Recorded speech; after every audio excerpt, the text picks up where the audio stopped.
Chapter 687. It was unknown which idiot had done it. Kiss. Cam's tricks had actually been played with Luo Nan and Hiyuain. When the lights focused on one's body, one would suddenly become the center of the world. The physiological and psychological states of people would inevitably undergo a certain degree of change. This involved instincts that had been passed down for millions of years.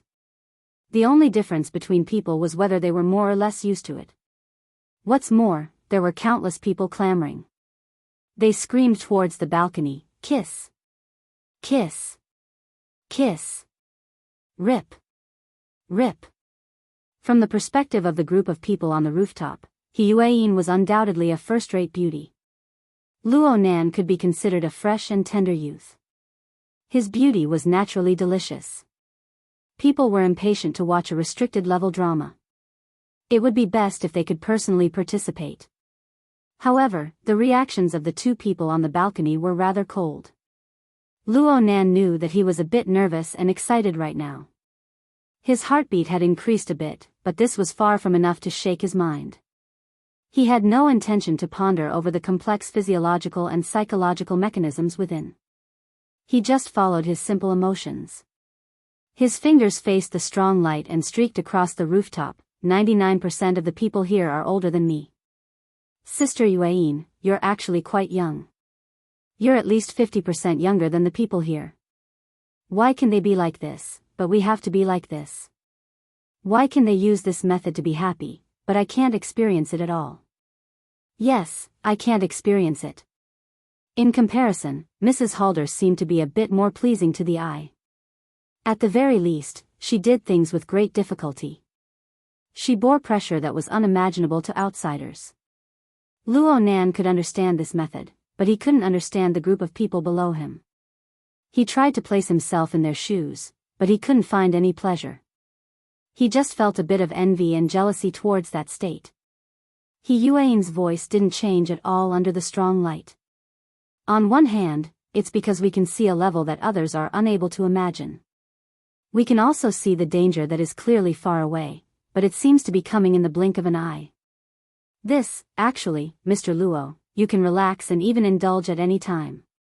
It's very rare to see an ascetic monk like you in the community of ability users. Vision and enjoyment are never contradictory. If you can solve problems by saving minutes and seconds, then a crisis wouldn't be called a crisis. Cough.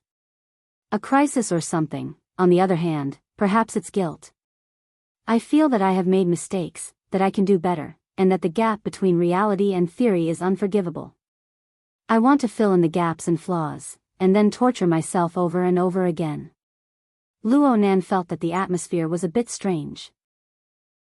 Right now it seemed that Hiyuain was no longer consoling him, but some other element was mixed in. He turned his head to look.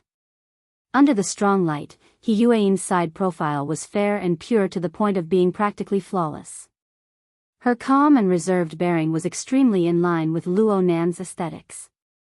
This should have been a very pleasing scene, but in the end, he couldn't ignore the tossing and turning clamoring of those people on the rooftop.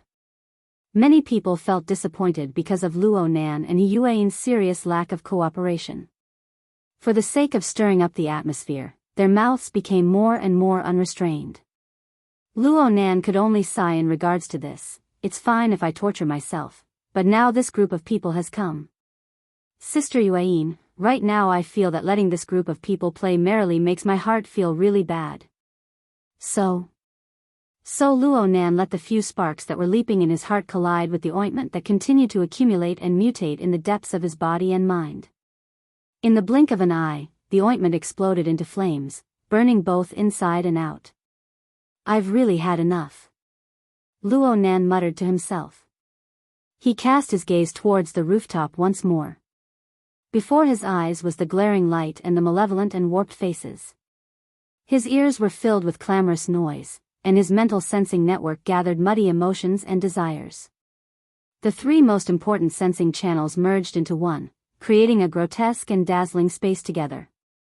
This preposterous space was trying to swallow him up, to make him dance according to the terrible rules within, to smear the terrible ointment onto his body. Dream on.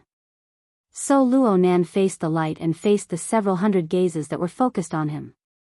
He raised his hand and crossed his arm, making a classic umbrella gesture. He didn't conceal his emotions in the slightest. It was the equivalent of a blazing torch that was thrown directly into the boiling pot of oil of desire on the rooftop. Boom! The obscenities and vulgarities piled up and expanded far too much in a short amount of time, to the point that the details were completely lost. All that was left were clamorous howls. If Luo Nan wanted to, of course he could distinguish every single detail. But what was the point? His telepathic thoughts radiated out, triggering interference waves in passing. A second later, the powerful lights operating smoothly under the lighting control system suddenly went out of control. They were like incorporeal sharp swords. They hacked and chopped randomly on the rooftop, sweeping through warped faces one after another. Occasionally, they would pass through some dirty corners, drawing even more curses from people. "You're crazy, lighting engineer. Bullshit. What the hell is this? F***CK. Hurry up and extinguish the lights." "Okay, extinguish them." Luo Nan complied with their request, extinguishing the chaotic lights. Everything. Luo Nan snapped his fingers, and the rooftop that was surrounded by lights suddenly sank into darkness. At this time, even the wristbands and other electronic products that everyone wore could forget about lighting up. Of course, it wasn't to the extent of being completely dark and lightless. The light pollution of the city could more or less help, but the intense change in light and dark environment had already exceeded the upper limits of many people's minds. Some women were screaming, and there were vague curses mixed within. There was also the rather awkward sound of someone falling into the water. The entire rooftop was a chaotic mess, and the corresponding emotions were converging towards the same direction. People would naturally form uneasy interpretations of things they couldn't understand. Perhaps they wouldn't be able to use their brains in a rush, but the darkness would help them think or let their imaginations run wild. "Mr. Luo. Sister Yuan? Yeah, it's nothing." In the end, Yuan didn't continue speaking. Luo Nan took it as her acknowledgement.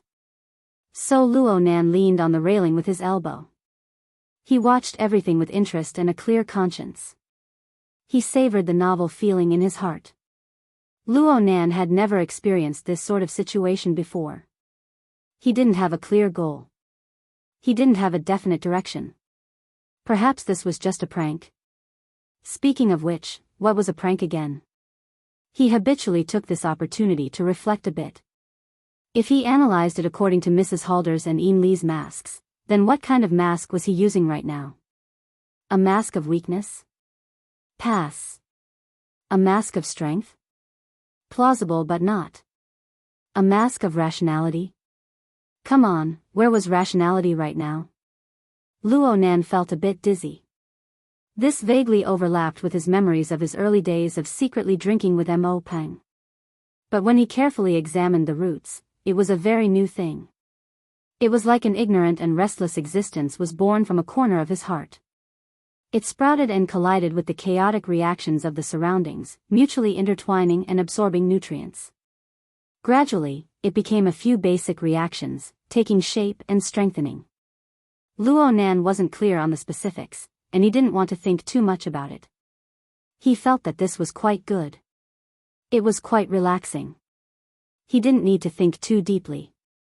He just needed to follow the itch. Yes, it was like scratching an itch. He just needed to find a comfortable strength and use his strength.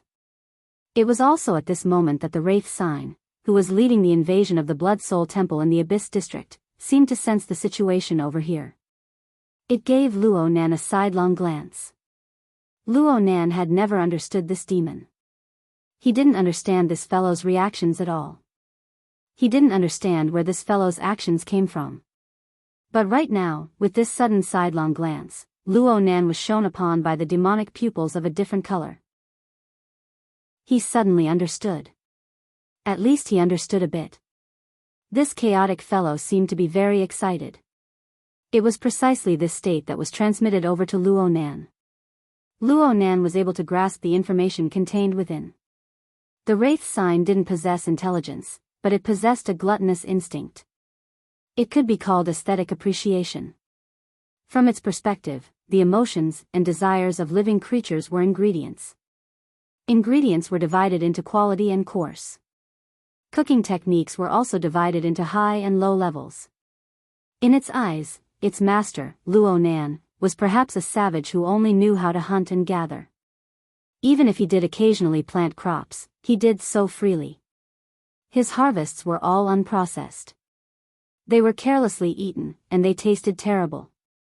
Though the quality of the ingredients didn't improve, a certain someone finally had some self-awareness. So hungry. Foodie. Luo Nan experienced the emotional state of the wraith sign. He felt that it was even more interesting in his mind. There was also inspiration. He clearly received inspiration. He patted the railing and decided to experiment with this new method. Luo Nan faced the darkness of the rooftop, as well as the restless emotions that frantically spread and grew within the darkness. Luo Nan let out a breath, but at the same time, he made everyone on the rooftop temporarily stop breathing. Hush. Quiet down. Listen to me. Luo Nan didn't deliberately raise his voice. How could he make several hundred people listen to him? Well, it was actually quite simple. His soul strength interfered with the plane of reality and sealed everyone's nose and mouth. At the same time, his interference strength was enough to guarantee that everyone could hear his words. He was practically speaking into the ears of everyone on the rooftop. The rooftop instantly quieted down quite a bit. There were no other sounds, but there were even more intense sounds of struggle. The clanging sounds of tables and chairs being overturned lingered in the ears. And these noises quickly subsided. All that was left was Luo Nan's voice and will flowing within the darkness. Frankly speaking, you've provoked me. You've made me very unhappy. Of course, being happy isn't something I'm good at. I understand the opposite. Then, as a greeting and also as a form of revenge, I can convey to you the things I'm good at. From now on, I want you to shut your mouths and not breathe. I want you to howl in pain. I want you to beg for forgiveness from fear. Oh, if you think of this darkness in the future, I'll allow you to think of me. My name is Luo Nan. I'm a fellow who doesn't really know how to joke around. He Yueyin looked over in a daze from the side. In the back, Chinikuan and Gauda also looked through the glass door. They maintained their stupefied posture. Even further away, there were different people using different methods to watch this preposterous live broadcast. Luo Nan knew all of this clearly, but he didn't care at all. He only paid attention to the countless flames of emotions within the darkness. The turbid flow of the mental plane transformed into a long river of flames that flowed with oil. However, the long river of flames didn't flow outwards. Instead, it formed a whirlpool. Or perhaps it was just the swirling oil and the wok, roaring and roasting within the raging flames. The aroma of the food was nothing more than this. As for what was roasted, whether or not it would cause a fundamental change in the raw ingredients. Chapter 688. In the corridor of a certain floor of Aurora Cloud City, it was already around 3 in the morning. The banquet that should have been in full swing had been forcefully interrupted, and this place appeared empty and cold. Occasionally, a few waiters could be seen, but all of them were listless, as if they were still mourning over the tips that had flown away. Even a dazzling beauty like Zhang Yingying who passed by could not raise her interest. Zhang Yingying didn't have any opinion on passers-by. She just did her job of leading the way. Mr. Bai, this way please. Io, don't be so polite. Seeing you like this makes my heart tremble. The middle-aged Mr. White's eyes narrowed as he smiled. He walked with his hands behind his back, looking as humorous as ever. He asked casually, how's the situation over there? As for Fei Jean, she's probably still unconscious. She's just a temporary vessel for her soul, so she should be easier to deal with than Li Wei. I'm talking about Luo Nan. How is he? I heard that his temperament changed drastically and he threw a tantrum. Hee. I've had enough fun, so I'm sleeping. Sigh, Mr. Bai, why don't you treat that kid while you're at it? His condition tonight is really abnormal. Mr. Bai's eyes twitched. What kind of stupid idea is this little girl coming up with? Although I'm old and unfilial, I'm still living a good life. I haven't lived long enough these days.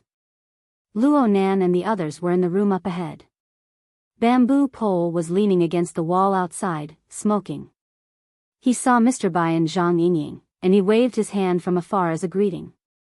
Zhang Yingying ignored him and only looked at Mr. Bai. Do you want your life just to see a doctor? Where are the medical ethics? Mr. Bai said confidently, don't talk about morality. Let's look at the feasibility first. My dream invasion technique, to put it bluntly, is to steal some materials from the human mind and build a seemingly right but actually wrong little maze or something, confusing people and making them think that it is their own work. Then, they will take the initiative to follow the maze and replace the beam with the pillar. The problem is, some people's materials are straw, which is light and easy to use. But others' materials are large rocks, which are hard to move and can cause a sprain on their back. If they are not careful, they might even lose their lives. Tell me. Luo Nan, Boss Luo, and Professor Luo, are they using thatch or boulders? What kind of nonsense is this? That's right, that's the principle. While they were arguing, Bamboo Pole had already put out his cigarette with a smile. He pushed open the door for them and gestured for them to enter. Zhang Yingying took the lead. She had already taken a few steps into the room when she realized that something was wrong. She turned around and saw Mr. Bai standing outside the door. He was looking left and right, his face full of expressions. Hey, what's wrong now? Mr. White coughed twice. Let's negotiate.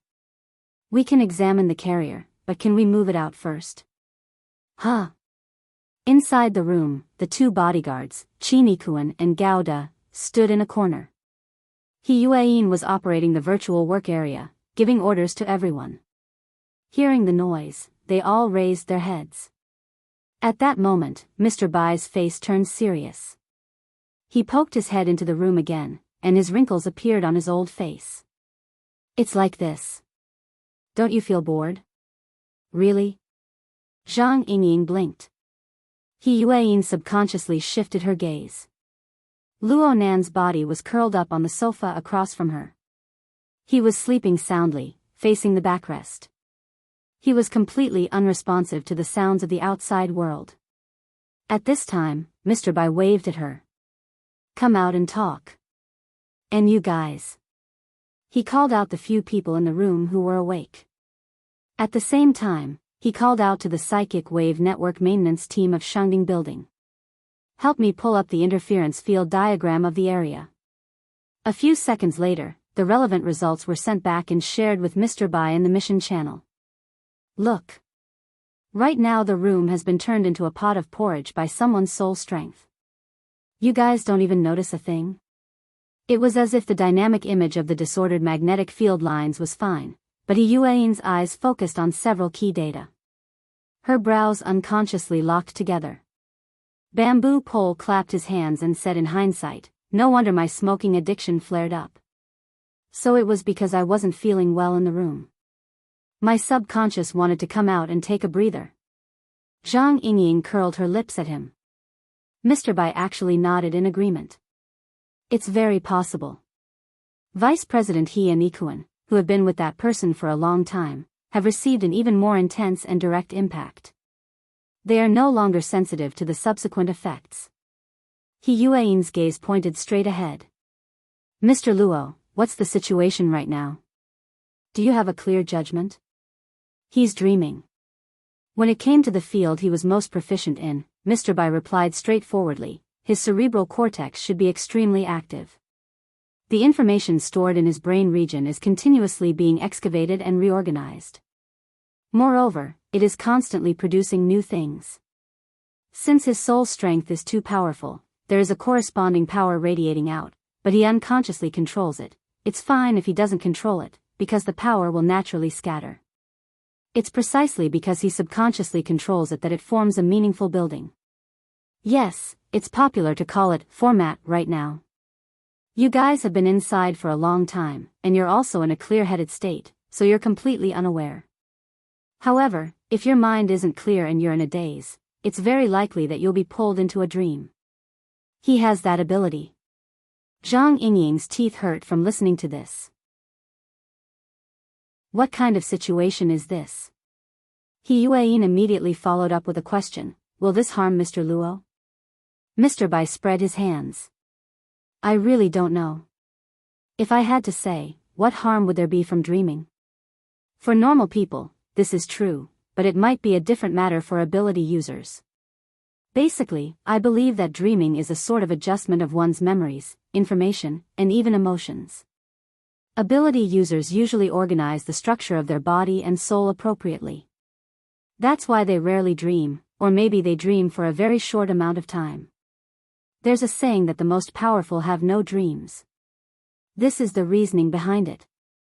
Luo Nan is really strong. Zhang Yingying followed up with a sentence. Yeah, he's really strong. However, everyone knows that the structure of the body and soul is out of balance. Even with the adjustment of awakening, it's hard to say what the effect will be. Plus, his mood tonight is clearly different from usual. This could bring about variables. Mr. Bai explained as he tried to release his soul strength to probe the chaotic dream magnetic field within the room. He wanted to gather more concrete information. His tone gradually changed as he spoke in a dreamlike manner. He's currently in a period of adjustment, but he's adjusting a bit too frequently. He's endlessly digging and flipping through his memories.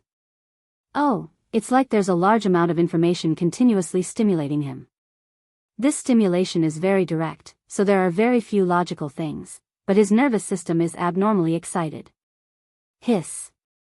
Mr. Bai's voice was cut off. The color on his face wasn't too good.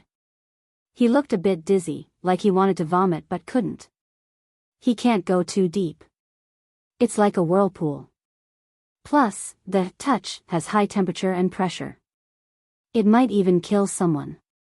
It's weird. This doesn't seem like he's organizing material. It's more like he's stewing in a pot.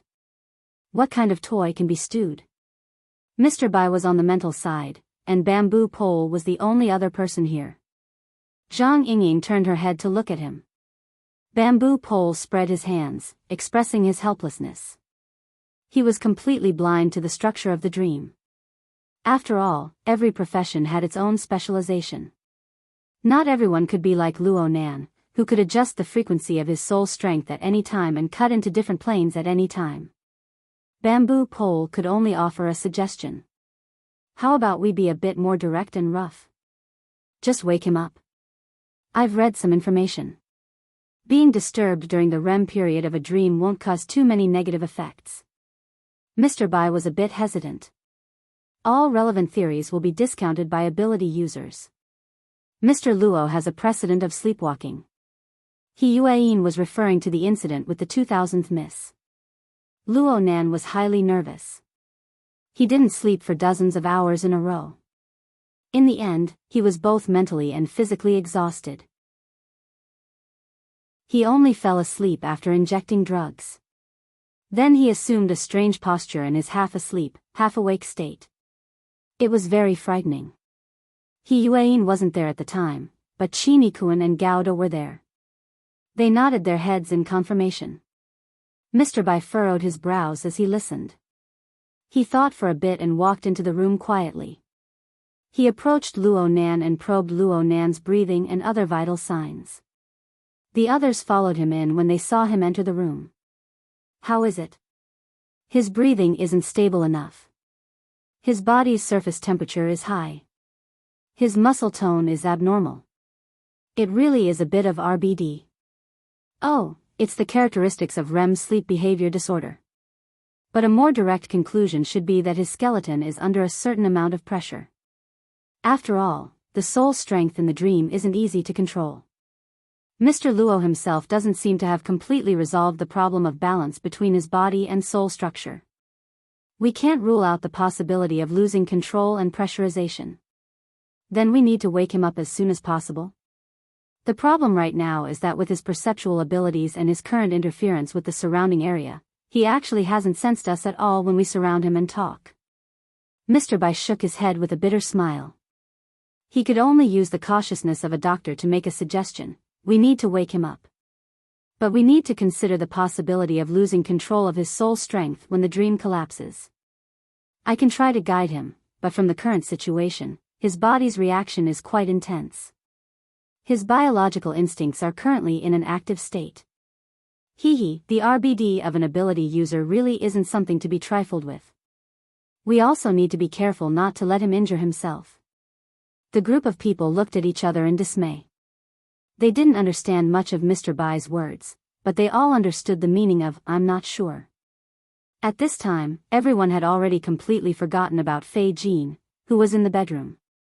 Who would have thought that the main character wouldn't even get a turn during a routine inspection? Instead, an even more important character would have a problem. Yuan pondered for a long time before finally speaking. "Mr. Bai, the problem right now is largely due to the imbalance between the body and soul structure, right?" "Yes. To be precise, it's the control method that maintains the balance between the body and soul structure. There's a possibility of losing control in the dream. What we need to do right now is to eliminate this possibility." "Okay. I'll make a call." Yuan spoke and then walked to the side. She was in the corner of the room, talking to the person on the other end. After the call was connected, she gave a very direct introduction to Luo Nan's situation. Then she began to listen, only occasionally saying a few words. This continued for 5 or 6 minutes before she suddenly shifted her gaze. "Mr. Bai." "What?" "It's a problem related to guidance. Can you allow information from the outside world to be poured into Mr. Luo's dream more accurately?" "Well, what kind of information is it?" Chapter 689. Okay. This was Mr. Bai's job. No matter how special the situation was or how difficult it was, he wouldn't shirk from it. Yuan immediately shared the call with Mr. Bai, allowing the other side to communicate directly with Mr. Bai. This was to avoid any miscommunication. Mr. Bai listened very seriously. At the same time, he made a judgment to see if the plan on the other side would really work. As a doctor, he would speak without hesitation if he had any doubts. He would then consider the matter further. However, things went surprisingly smoothly. The man on the other side had a hoarse and deep voice that sounded intermittent, as if he was seriously ill. But the plan he spoke of was rooted in the foundation of an already confirmed domain. The logic was tight, and the veins were connected. What was even rarer was that he had a very deep understanding of Luo Nan's body and soul. He spoke of some details, and Mr. Bai, who was present, immediately made comparisons. He had a sudden realization. After a few discussions, the wrinkles in the corners of Mr. Bai's eyes loosened. In the end, he simply took off his jacket as he spoke. He loosened his sleeves and began to adjust his breathing. He was going to act according to the plan designed by the other side. How should I address you?" "Xiao." "Oh, I know. So it's Gym Master Xiao." Mr. Bai secretly praised, a great teacher produces a great student. It was no wonder that Luo Nan had said a few good words for him, the martial arts teacher, during his public lecture. Luo Nan was indeed worthy of it. The pleasantries stopped at a certain point. Everyone knew what was important and what was urgent. Mr. Bai immediately gestured to Yuan to let go of the bracelet she wore for the time being. Yuan didn't say much. She did as she was told. Mr. Bai took the bracelet and placed it next to Luo Nan's ear, fixing it in place. He used the shared communication device to communicate with the person in the distance. They adjusted the pace together.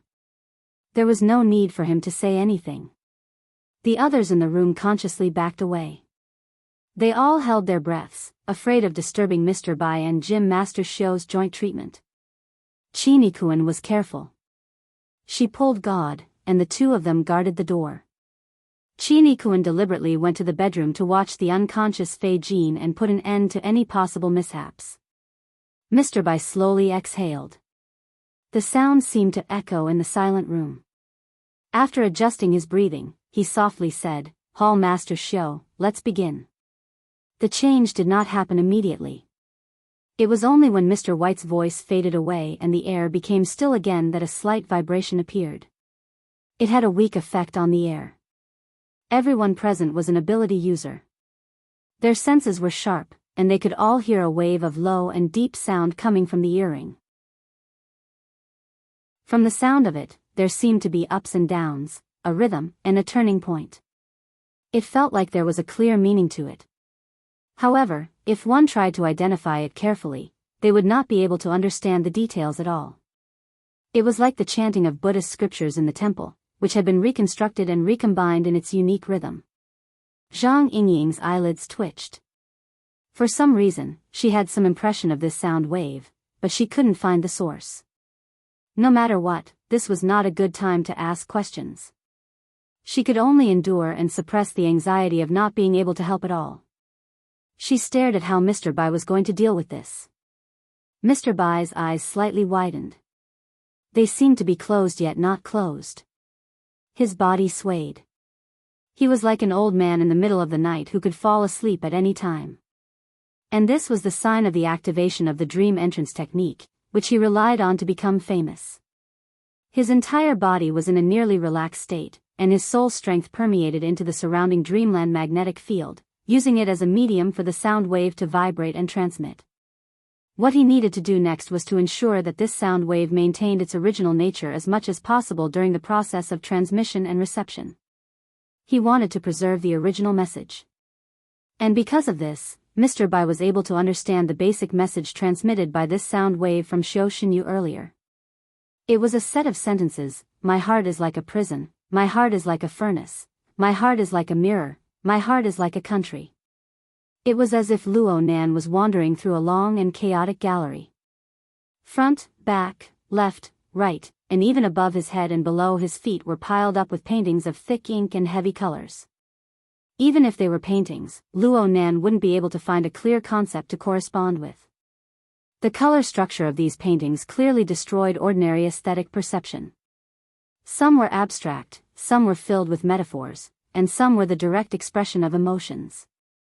Luo Nan could only understand them this way.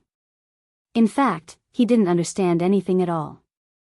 He only saw the chaotic structure and colors piled up layer by layer, filling his field of vision.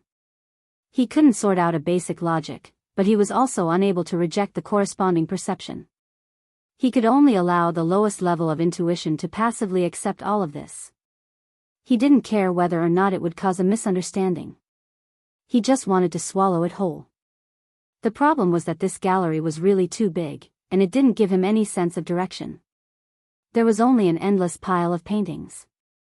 In the end, it was as if someone was forcefully pulling open his eyelids and pouring those dazzling colors into his eyes. At the same time, there was a physical stimulation that seemed to melt into his blood vessels at any time. Every color brought warmth, smell, and taste. And every stimulation required him to make an instinctive and emotional response. These stimuli didn't have any logical connection to speak of. Perhaps the same color, the same structure, but when stuffed in at different times, it would give him a completely different feeling. Luo Nan instinctively felt danger, but before he could understand what the danger was, the illogical information had already stuffed all of his reaction pathways. He was completely lost in this place. He was like a drunkard who had been completely drunk. He only wanted to close his eyes, cut off all information from entering his body, and fall into a deep sleep. At this time, there was no use of willpower. There was only the instinct of his body. When he was tired, he would sleep. When he was sleepy, he would sleep. As for whether he would wake up or not after sleeping, how could he know such a complicated matter? He was numb. He was completely numb. Even if the heavens fell and the earth cracked. Wait a minute. It seemed that his surroundings really were shaking. Luo Nan was able to sense it. It wasn't because of how intense the shaking was. Instead, it was because under the stimulation of the inexhaustible and disorderly structure of colors and body sensations, the shaking was so neat and orderly. And it was so familiar. It was like a hook that probed into the depths of his soul, pulling out an entire string of information and memories that had been buried deep under the disorderly and chaotic ruins. This wasn't a particularly high-end or complicated matter. On the contrary, it was more of a neural reflex process that Luo Nan was already familiar with. It wasn't an instinct, but it was close to instinct. Luo Nan just triggered a bit of a bud, and then a whole set of reactions began to operate spontaneously. The chaotic and numb reaction pathways suddenly opened up a vein that was born due to the law. Then it extended all the way down. Sound. Ears. Vibration. Muscles. From this moment on, Luo Nan clearly captured his own inherent organs and even his fuzzy self-perception. It was like a network node that was constantly vibrating, spreading its special frequency layer by layer. From this, Luo Nan sensed a dense neural network. He sensed his blood vessels and tendons. He sensed his bones, flesh, skin, and hair. He sensed his 5 viscera and 6 bowels. In the end, he sensed his entire body. It was like a gear set that had malfunctioned. It struggled amidst the chaos and disorder. There were obstructions. But with the introduction of special vibrations, a habitual rhythm that wasn't instinctive but was close to instinctive took the upper hand once more. Heart, liver, spleen, lungs, and kidneys. Ears, eyes, mouth, nose, and tongue. This was the art of 9 orifices and 6 roots that Luo Nan had been bitterly practicing for the past few months. Under Gym Master Xiu's supervision, Luo Nan had already treated this cultivation method as a natural part of his life. He didn't make any special plans, but walking, sitting, lying down, observing, smelling, and touching were all part of his cultivation. Up to this point, the art of body gear came from sensing his senses, the rotation of his internal organs, and the construction of his body and skeleton.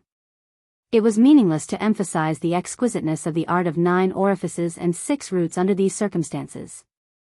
However, Luo Nan was able to further strengthen his memories from the gradual formation of this operating mechanism.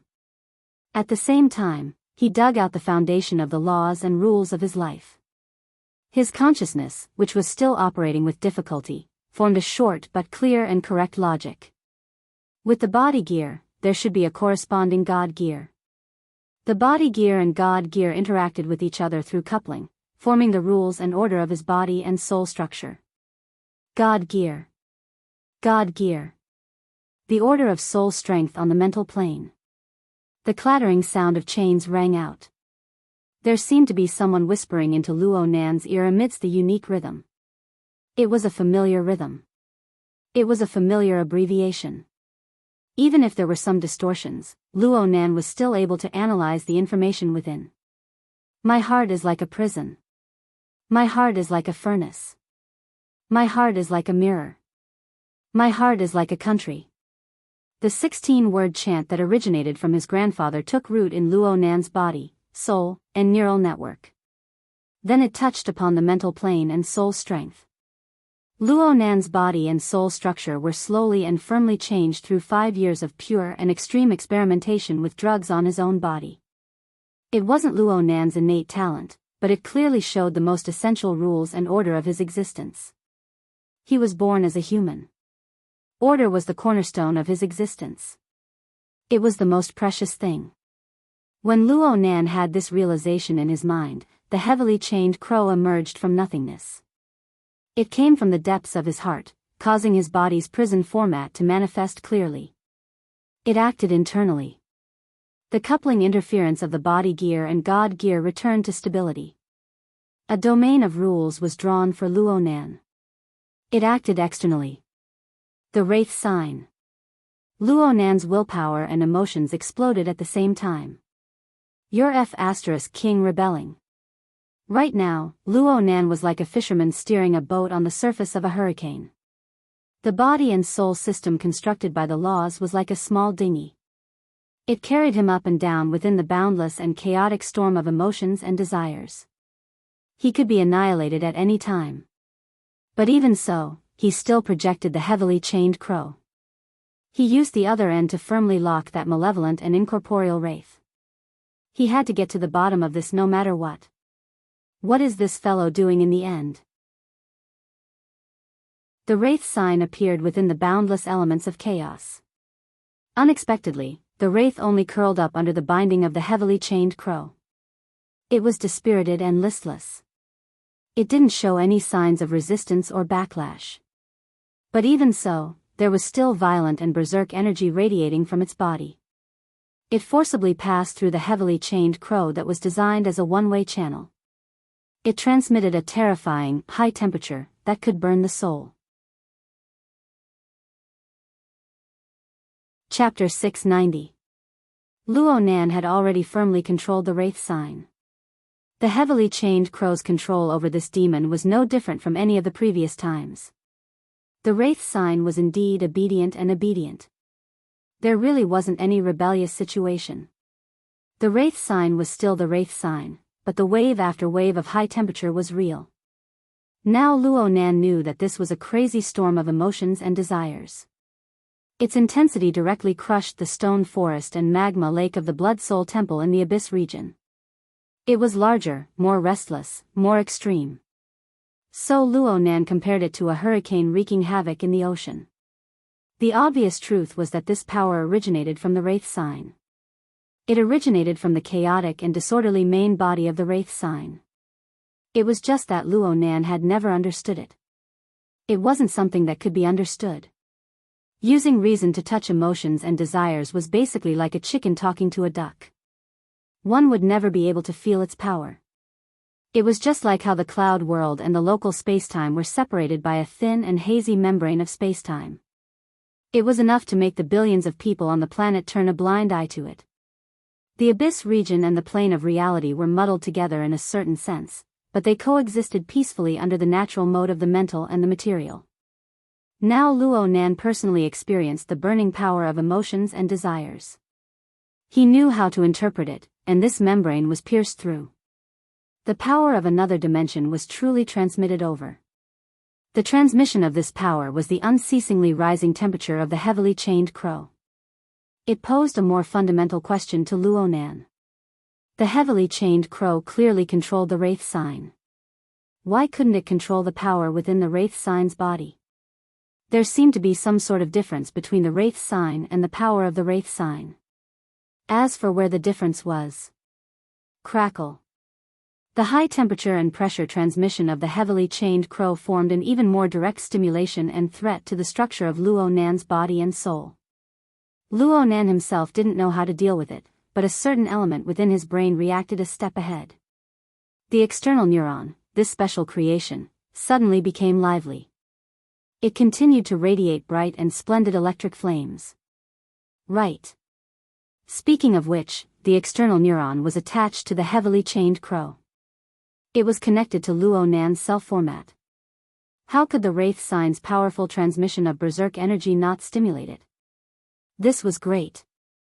It really was a collision between the virtual brain system and the Wraith sign system. Huh. Luo Nan suddenly recalled something.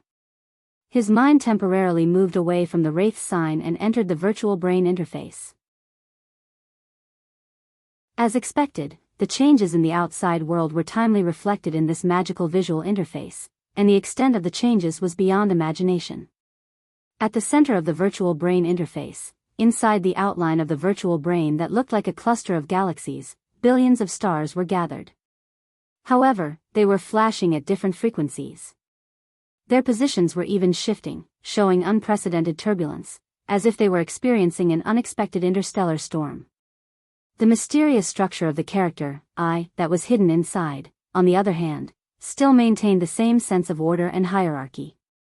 Even if some of the stars and sectors were displaced, the structure would still be slightly adjusted as a whole, and the stability of the structure would always be maintained. It was very marvelous. After looking for a long time, Luo Nan vaguely jumped out from the structure of the mysterious, I, character. He let the structure of this activity revert to the comical dancing posture of his grandfather and father's photo. That's right. It really was like a god formed from millions and millions of stars was dancing amidst the violent interstellar storm. It also displayed a wonderful balance and coordination within the motion. Luo Nan's mind inexplicably became much clearer when he saw this scene. he was able to observe many more details. He noticed that there were 8 groups of rune structures surrounding the core image of the dancing god. They were the shoulders, the palms, the chest, the back, the top of the head, the soles of the feet, and so on. They were originally rather indistinct, but under the blowing of the interstellar storm, it was as if a layer of sand and dirt had been shaken off during the dancing posture. The fineness of the structure actually increased clearly, and more information flowed and transmitted wherever the eye could see. It might be said that Luo Nan understood something in an instant. It was just a subtle feeling. But it was precisely by following this feeling that his observation perspective completed a complete transformation without him realizing it. Luo Nan's field of view was pulled closer in his absent-minded state, probably because he was overly focused on the surrounding rune structure. Luo Nan's direction also changed. He was originally looking from the outside to the inside, but now he was looking from the inside to the outside. That's right. The current Luo Nan suddenly merged with the dancing god within the virtual brain galaxy. He turned his body within the intense interstellar storm, changing his angle of view, and cast his gaze towards the 8 floating and circulating rune structures around him. He experienced the details that he had previously overlooked. This sort of fusion wasn't particularly unfamiliar. Luo Nan's large coordinate system was constructed in a similar manner. But the corresponding dynamic changes, as well as the penetrating intuition that was closely related to the fineness of the surrounding 8 runes, gave him a wonderful confidence that he could understand many things. It was under the catalysis of this confidence that Luo Nan's gaze cast even further away. It cast itself towards the wraith's shadow that was suddenly restless under the constraints of the virtual brain system. The wraith sign was still reflected within the virtual brain's interface right now, but it was no longer in the grayish hue of before. It was as if the wraith sign had come to life within this interface. Its 8 claws moved, and it wandered within the dark void. Bewildering and nearly muddy light flowed up and down its entire body, so much so that it concealed its signature 6 extraordinary pupils. Luo Nan stared at the wraith sign. He stared at the dazzling radiance, but what inexplicably projected into his mind was a shadow. That's right, a shadow.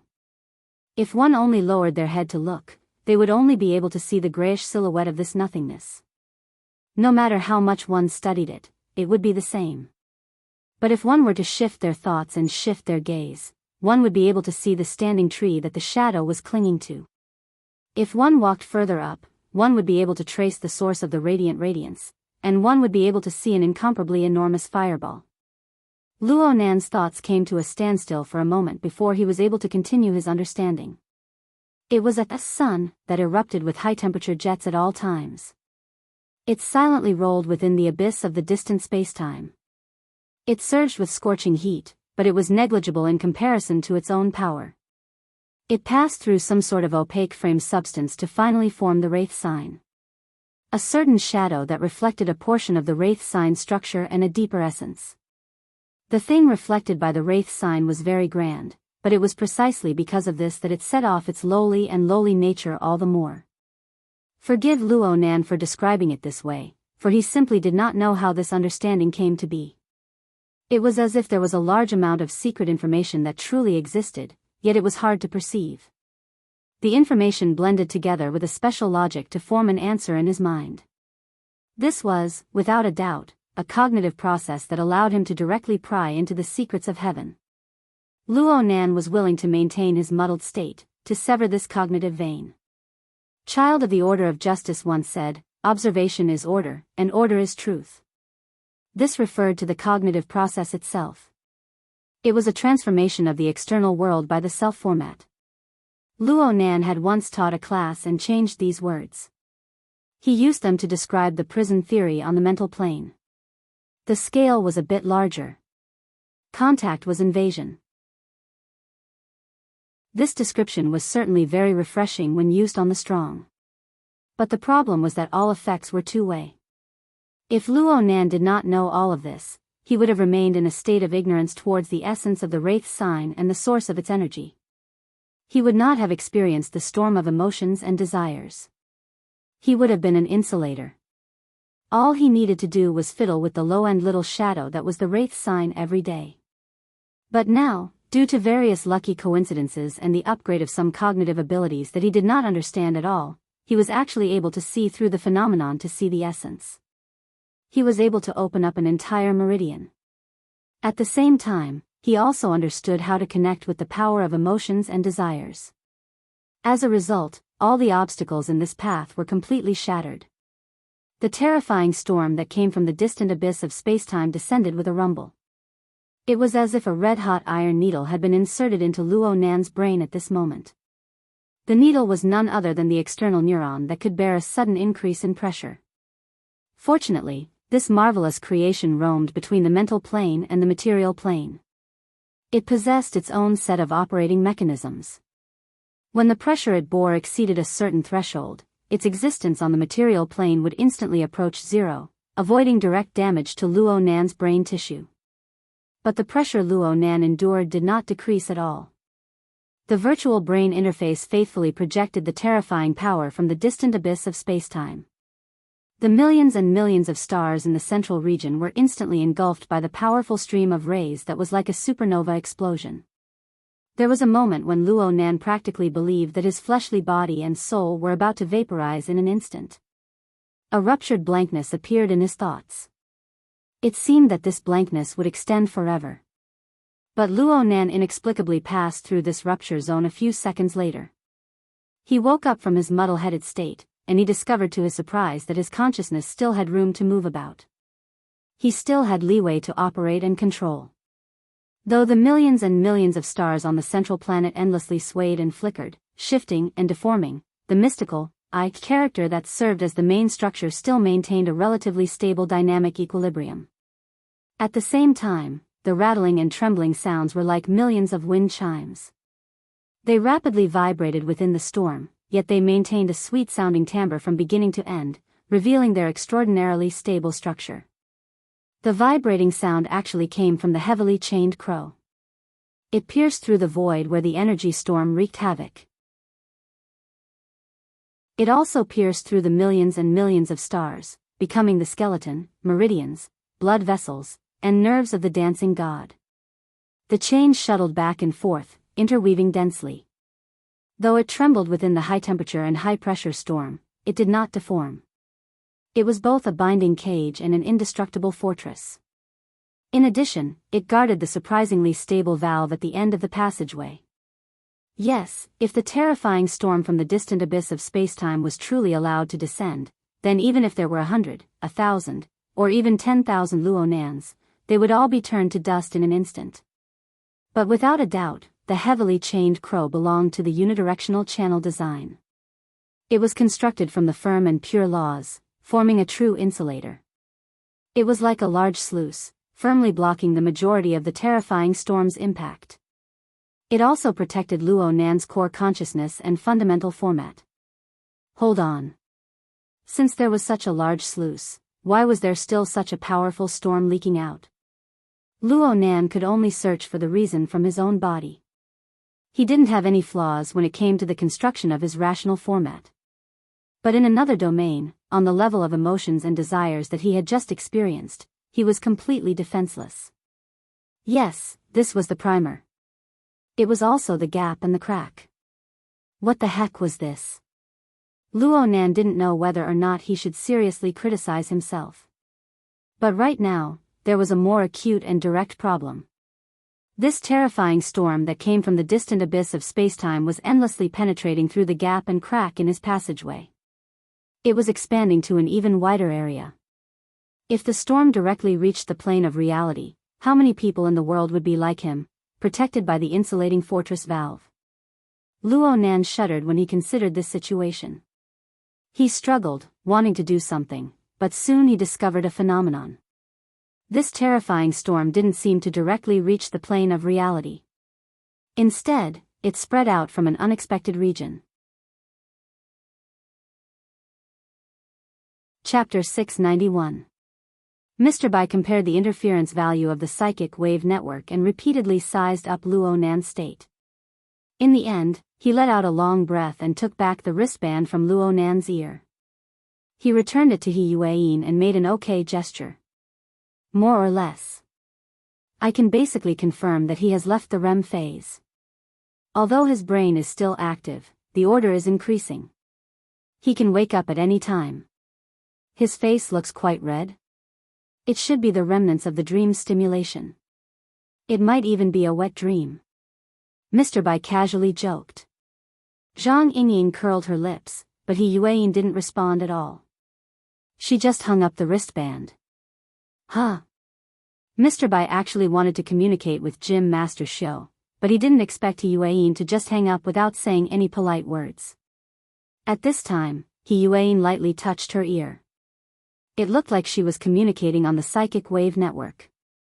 President Ouyang. Everyone in the room raised their eyebrows when they heard the name from her mouth. As for He Yueyin, she nodded slightly toward Mr. Bai after listening to a few more words. She shared the communication with him. Mr. Bai walked away from Luo Nan's side and paced around the room. Ouyang, what's up? You're currently treating Luo Nan. Is the situation okay? Yes. It's quite optimistic. He already has clear and distinct consciousness activity. The order of the interference of soul strength has stabilized. What level is his consciousness activity at? The abyssal region? I'm not sure about that. How am I supposed to follow him? How about this, old Bai? If it's possible, wake Luo Nan up as soon as possible. He can accept some negative effects. Huh? Mr. Bai subconsciously turned his head and cast his gaze toward Luo Nan on the sofa. What's the meaning of this? Ouyang Chen's grave voice transmitted over. The branch sent a notice. I think headquarters will send it out soon. There are abnormal movements on the level of the polar domain. According to the reports of many extraordinaries in different regions of the world, their light senses are rapidly increasing. The subsequent effects will likely affect the abyssal region. Therefore, for the sake of safety, all activities in the abyssal region are prohibited for a period of time to avoid risks. Hold on. What's the meaning of this? Mr. Bai was a veteran ability user, but he was still confused when he heard this. We'll talk about the specifics later. Take care of Luo Nan for now. Wake him up no matter what. Prevent his consciousness from lingering in the abyssal region. We have a meeting at Shangding at 5 in the morning. Remember to attend. While Mr. Bai was still in the process of understanding, He Yueyin and Ouyang Chen were already discussing specific matters. The scope of the notice needs to be expanded. In the past, it was enough to go down to the architect level, but now the situation is more complicated. Without a doubt, this referred to the fortress that Luo Nan had created. Ever since it floated in the abyss region, there would be at least a few hundred people and at most 1,000 sightseeing groups every day. This was not just for show. Ouyang Chen sighed. Everything has its pros and cons. No matter what, let's inform them first. He Yueyin confirmed a few more key points and issued the relevant notices before ending the call. In the blink of an eye, everyone was a little distracted. Judging from their expressions and actions, they should have received the notice from the branch. What the hell is this notice? The polar region is glowing, so activities in the abyss region are prohibited? Zhang Yingying was confused. In fact, for someone like her who had yet to reach B rank and was not a psychic, it was indeed a little difficult for her to understand the logic behind it. Zhang Yingying was fine. At the very least, she was experienced and knowledgeable. She knew the severity of the matter. She said it, but she would certainly pay attention to it in her heart. But for the other people of the Xia City branch, especially those who were unruly, rebellious, and curious fellows, the results of this notice might not be ideal. Of course, if they could control the forward operating base, the fortress, and block off the exit, things would be much easier. He Yueyin pondered in her heart. Her gaze subconsciously turned to the sofa, but it just so happened that she collided with a pair of pupils that seemed to carry bloodshot cracks. Mr. Luo. Xia City was bound to be extremely busy tonight. From small events like the New Year's Eve to large events like the aberration infection, and now a brand new polar domain light event had appeared. The event itself was bound to be sensed or understood by the vast majority of people. But correspondingly, the pressure it formed was hard to find a channel to vent and transmit. Even Ouyang Chen felt mentally and physically exhausted after being immersed in it for a long time. The notice was sent quickly, but it was a very tiring matter to receive definite feedback from ability users who were used to being lazy and free. Especially after the appearance of the Abyss Region Fortress, the special circumstances that Xia City faced increased the difficulty. He only had the opportunity to catch his breath when it was almost 4:30. There was still half an hour before the briefing. He stole a bit of leisure time and walked in front of the French window. The view from the floor of the Xia City branch was quite bad, but tonight was quite a coincidence. When Ouyang Chen's gaze passed through the shadows of the surrounding buildings, he just so happened to see the crescent moon hanging in the eastern half of the sky. Tonight's moon seemed to be dyed with a layer of blood. It was as if the blood had seeped down from the polar domain. Not only did it smear the moon, it smeared everyone's eyes. How dazzling. An electric wheelchair came over from the corridor accompanied by a sigh. Old Yu sat on it with a blanket draped over his knees. There was still a bit of smoke on the blanket that had yet to dissipate. His originally loose eyelids drooped down as if he could fall asleep at any moment. Old Yu, did you take the opportunity to burn a turtle shell and take a look? Nope. I just smoked a cigarette and experienced the feeling of the past. Old Yu patted the blanket and swept away the non-existent ash. He chuckled, what a pity. It doesn't feel right no matter how I try it. It's not a problem with the smoke. The color of the light and the feeling are quite different from the past. The two of them had already exchanged relevant information. Ouyang Chen didn't plan on tormenting himself again. He laughed and said, Old Yu, it's nearly impossible to find someone like you who has personally experienced the light of the polar domain twice. Don't say that. Gong Chi made quite a bit of a joke back in the day. Of course, I wasn't much better than him. Now that his soul has left his body and he's gone missing, but who knows where he's pondering this matter in some corner. You're pondering it too. I admit to these words. I didn't understand it back in the day. When you extraordinaries came out, I thought I could put it in your category. But now that this has happened. Sigh. I can't compare. I can't compare at all. Old Yu gazed at the crescent moon and sighed with sorrow. He asked in the end, what does the martial monarch think? I just contacted her. She's driving for a drive and she's going to see an old friend on the way. She won't be participating in the briefing. Old Yu didn't find it strange. He just sighed again, she's so calm and collected. I can't even be envious of her. What about Deep Blue? Did the Apocalypse Laboratory say anything? Over there, in the end, the moonlight of Xia City couldn't shine on the other side of the ocean. While Ouyang Chen and Old Yu were talking about Deep Blue and the Apocalypse Laboratory, an emergency video conference was being held in the Deep Blue world.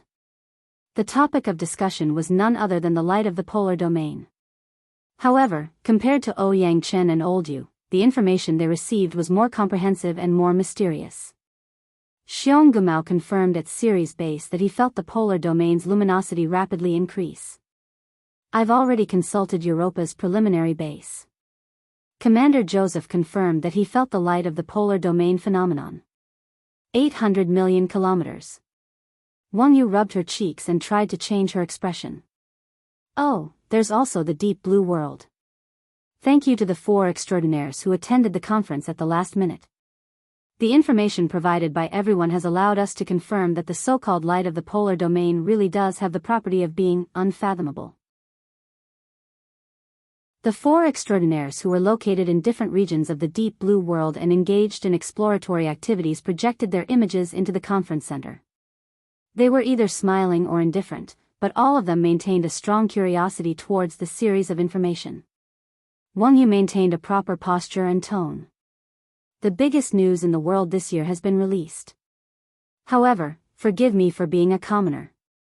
I really have no way of personally experiencing what the light of the polar domain phenomenon is like. I can only seek help from literature. There's only one relevant document that records a similar situation that occurred more than 40 years ago at the beginning of the era of distortion. I've already sent the relevant information to everyone. Everyone can compare it and give your opinion. The 4 extraordinaires who attended the conference were all rather interested in this information. They immediately flipped through it. However, this action didn't last for more than 2 seconds. They practically froze at the same time. Wang Yu's senses were very sharp. He noticed this detail. What's wrong? Someone answered him, it's dark over at the polar domain. The luminosity has weakened? No, it seems like something is covering it. What the hell? Even the person who spoke could not stand this absurd feeling. He wished he could deny it on the spot. Wang Yu, on the other hand, was more rational. His gaze swept across the extraordinaires in succession. Some paid attention to him, some ignored him, but the answers he obtained were more or less the same. In the end, Wang Yu turned to the region of Deep Blue's investors and controllers and locked onto his target. His gaze came into contact with a very young and trendy person. His hair seemed to be dyed a color similar to steel blue, and his skin was so white that it glowed. This combined to form a very strange overall hue, giving his relatively ordinary facial contours a peculiar charm. Professor Li Wei, what's your opinion? I won't express my opinion on matters that I can't accurately understand. Guessing makes one superficial, and describing reveals one's incompetence. Rather than exposing one's shortcomings, it's better to observe. His harsh words attracted the unfriendly gazes of several extraordinaires, but surprisingly, no one flipped the table in anger. As the convener and host of the conference, Wang Yu maintained a good attitude. He calmly smiled and said, people always have to choose the right from the wrong. Forgive me for saying a few layman, but light always has a source. Where is the source of the light of the polar domain phenomenon? Can you locate it? The cover, just now, was the light source blocked?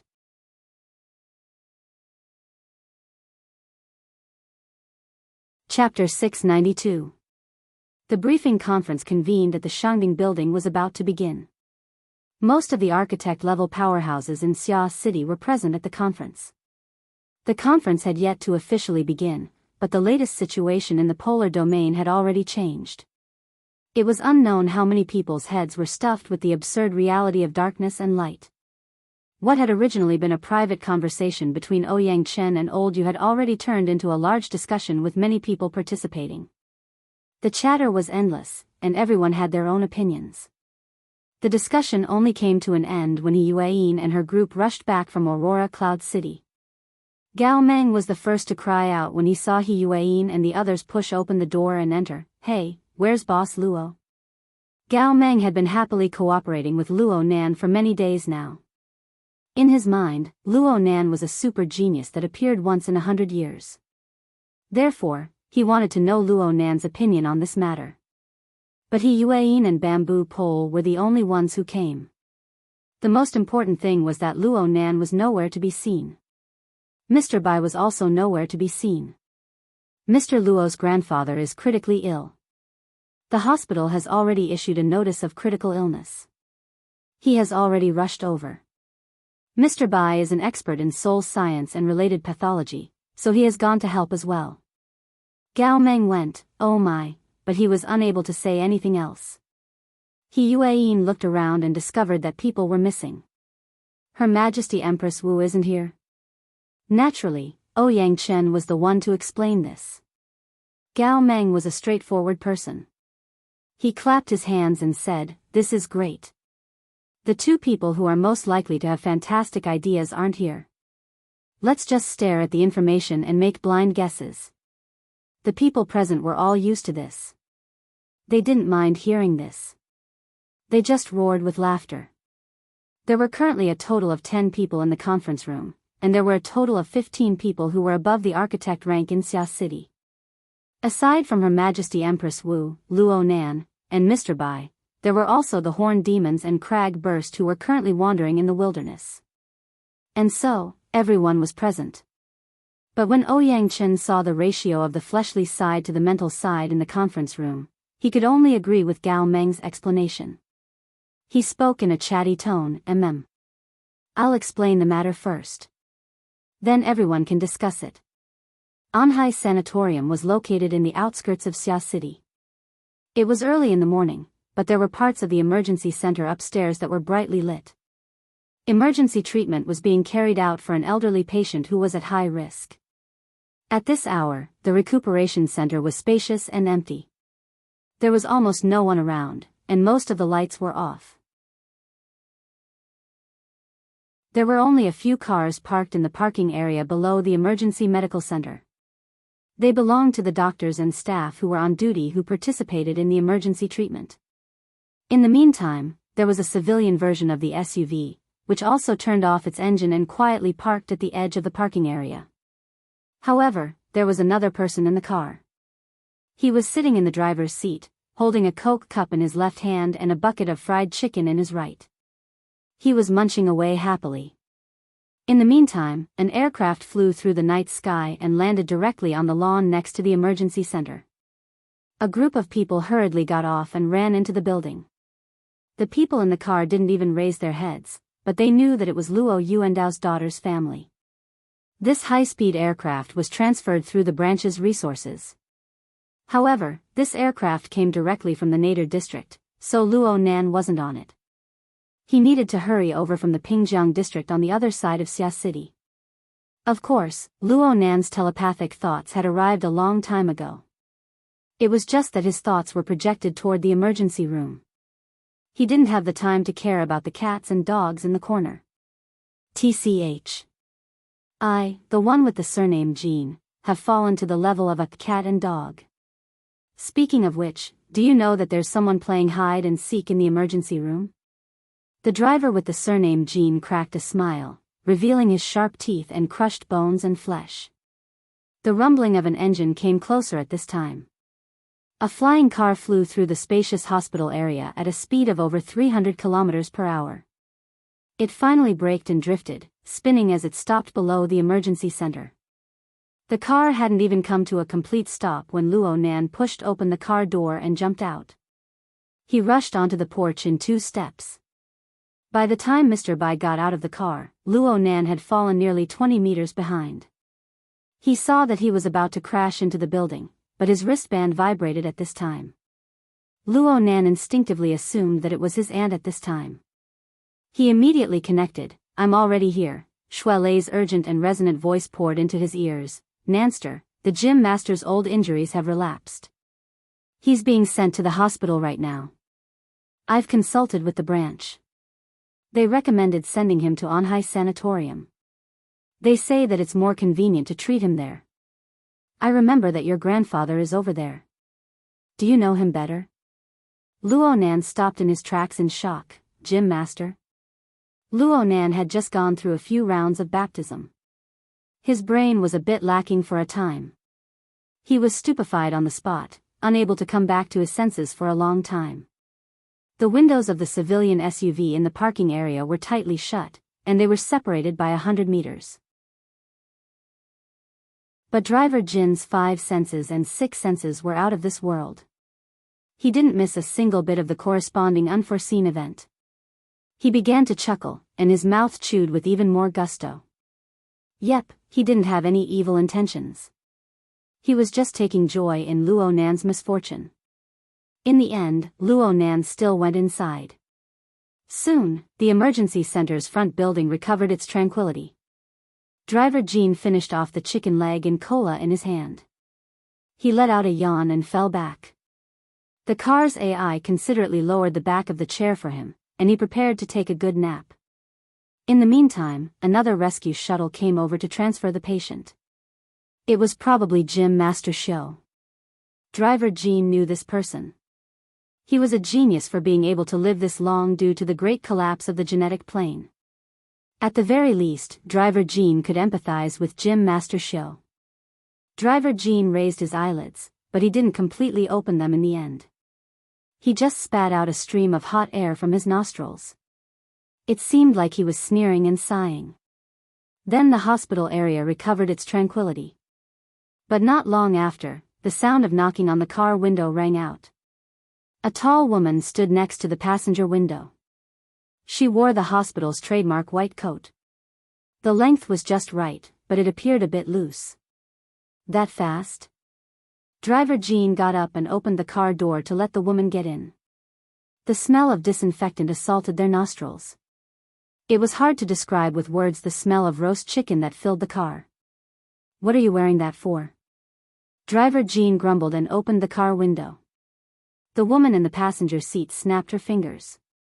Before the sound faded away, hundreds of millions of related odor molecules were gathered by some mysterious force and expelled from the car. Chauffeur Jean said lazily, "Your Majesty is awesome." Empress Wu didn't even bother to look at him. She just nodded forward, indicating for him to drive. Old Jean immediately started the car. The civilian SUV drew a short arc and drove toward the area where the light and shadows of the street lamps intersected. It quickly passed through the main gate and left the sanatorium behind.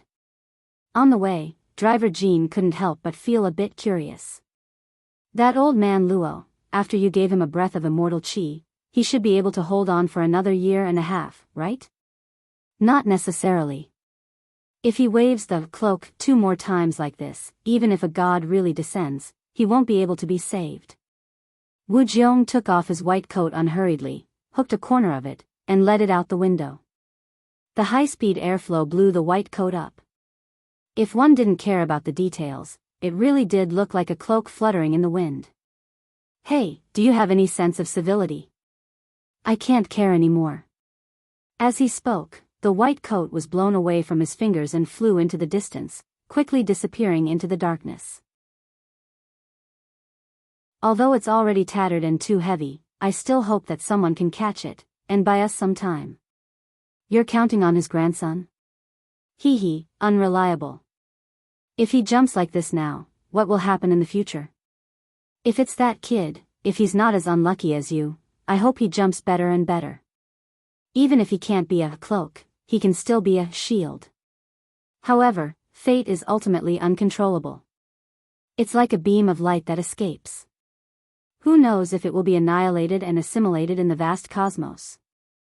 Or will it safely arrive tens of thousands of light years away and be captured by someone? Driver Jean curled his lips. Let's use a woman's intuition to make a judgment. This is terrible. This is really terrible. Sheng Wu closed his eyes, and his brainwaves flowed in an orderly manner. His mechanical arm tapped on the virtual keyboard, and his personal diary and work diary were output at the same time. The content and direction of the 2 paragraphs were different, but they were smooth and natural. There were no signs of simultaneous operation. This was the basic operation of the School of Creation, and it was also the best way to test one's basic abilities. Sheng Wu keenly sensed that, compared to the output of his brainwaves, every action of the mechanical arm would have a delay of about 7/1000ths of a breath. 1 breath was the basic moment, which was 10e plus 44 times the minimum measurable time interval. Sheng Wu would never be able to reach the perceptual precision of the basic moment in his entire life, but for any advanced life form, refining the perceptual precision was a lifelong pursuit. Using breath as the scale was too depraved. Even if it was reduced by 3 orders of magnitude, it would still be unforgivable on the battlefield. General Lond once said. Wait a minute, he was no longer on the battlefield, and he was no longer the single knight who charged at the Outlands, but a retired officer who was sent to the reserves. He was the manager of the Stargate Infrastructure Management Office of U-1337, who had to spend all his time before retirement in this galaxy that even the Outlands were too lazy to visit. A communication came in. This is Sheng Wu. Oh, old E. Okay, bring him here. Soon, his deputy, Yi Shijia, came to his office with the rookie of the management office, Xanti. Xanti was a standard rookie dumbass. This was not a bad comment. Under General Lone's command, he was associated with the element of serious and naive. He was a good piece of steel that could be beaten. The only thing that Sheng Wu hated was the little guy's mental attribute that had gone awry. Director Sheng. Call me sir. Yes, sir. Reserve Corporal Xanti reporting to you. In the outer region of the U-1337 galaxy, a Class 7 wave anomaly has appeared. Based on the Praeger effect, I have calculated the approximate relative position and sector. The young man had already sent the relevant information. Xing Wu sized it up and murmured, 42 squares away, that's 42 days ago. Is there any follow-up? Sir, there is no follow-up. Also, sir, it should be 21 squares and 21 days.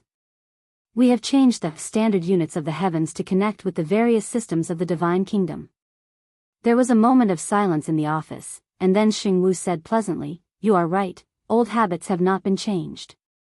Now, Corporal, you can follow the procedures and apply for a scout ball, the kind that can fly in hyperspace.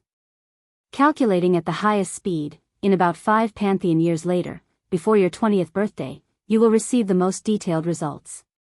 Maybe by then, you can receive a reward from the military before your contract ends. It's even better if it ends. You can change your career in time and become an explorer. According to the information, you can find a high-level life-gathering area and immediately become a billionaire. Oh no, it should be a new pattern for the God of Dawn's cloak. Now go do it, child, good luck. The dumbass left in a daze. Xing Wu turned his eyes to his deputy. Yi Shijia raised his hand to say, it has nothing to do with me, and then ran out of the door. The standard units of the heavens, multiplied by 2 is the standard unit. It seems that the gods in the heavens are really cheap. Xing Wu's voice was isolated in the office, but as his deputy, Yi Shijia could guess some of the content. But it had nothing to do with him. After leaving the door, Yi Shijia directly pulled a certain line. The relevant data is in hand. Traveling at high speed through hyperspace to the relevant sector, without a senior lord to oversee, driving the configuration will require a large team of at least 400 people. Recruiting now, we can set off in 4 standard weeks. At most 100 weeks later, we will have a definite result.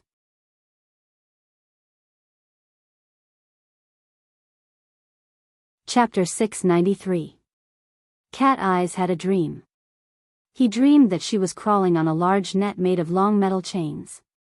The net was endless and extended into the depths of the void, with no end in sight. She didn't know where she was crawling, but she knew that there was a blazing sun in the center of the net, constantly radiating astonishing light and heat. The terrifying heat was transmitted through the long metal chain, burning her hands and feet. But it was not enough. It burned all the way through her skin, flesh, and bones, mixing the half-melted metal droplets with her body fluids, turning her into a part of this endless net. She struggled in fear, but she could not resist the momentum of the fusion. But at the same time, a vigorous sense of power rushed in wave after wave, pushing her consciousness to expand and expand, giving her an unprecedented sense of fulfillment and control. Afterwards, Cat Eyes vaguely remembered who the energy that was squeezing in had come from. This kind of forced giving and the complete loss of resistance made her inevitably have some subtle associations. It was like a gunpowder pinch. After a few sparks, the compressed gunpowder exploded with a bang.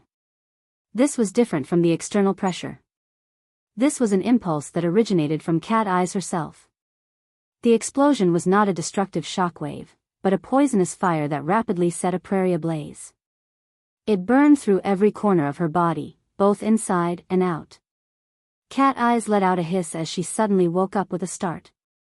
Only then did she discover that her entire body had been soaked in bodily fluids. The poisonous flames that had scorched her body had turned into a warm and sticky sensation that was hard to distinguish. It was truly terrible. She looked at her watch. It was 3:00 in the morning, only 2 hours before she fell asleep. Cat Eyes sighed and extended her hand to scratch her scalp. Her long hair, which was already drenched in sweat, was scratched even more messily. There was no way she could sleep again tonight. She might as well take a shower to freshen herself up. Cat Eyes activated the hexier while she was bathing. She prepared to send a few messages to relieve her boredom. However, as soon as he opened it, the whooshing sound of information notifications filled the air like locust-like arrows, making him feel as if thousands of arrows were piercing through his heart. The intelligent system of the psychic wave network thoughtfully picked out the common keywords in most of the information for her and categorized them accordingly. Ah, there's a bug in the fortress. Boss Luo, save me. Boss Luo, come out. Take off Boss Luo's bracelet to ensure your safety. Tear off Gao Tianshir's sticker to ensure your life is valuable. Boss Luo is going missing again. Where are the people from the project team? The first to be trapped is the project team. Winky face. Due to the fortress project in the Abyss region, the late spring night of Xia City experienced the fiery heat of summer ahead of time.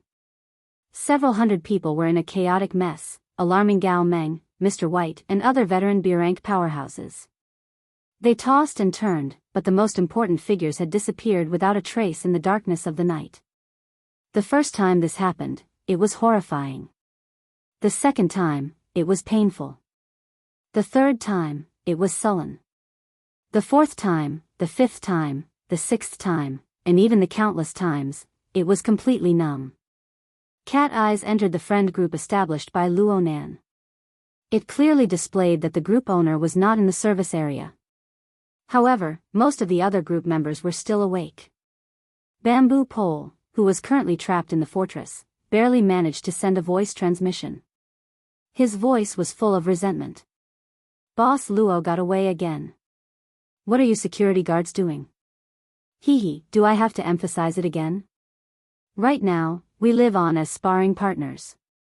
Chi Nikuan, who had already been relieved of his role as a bodyguard, was like a floating ghost.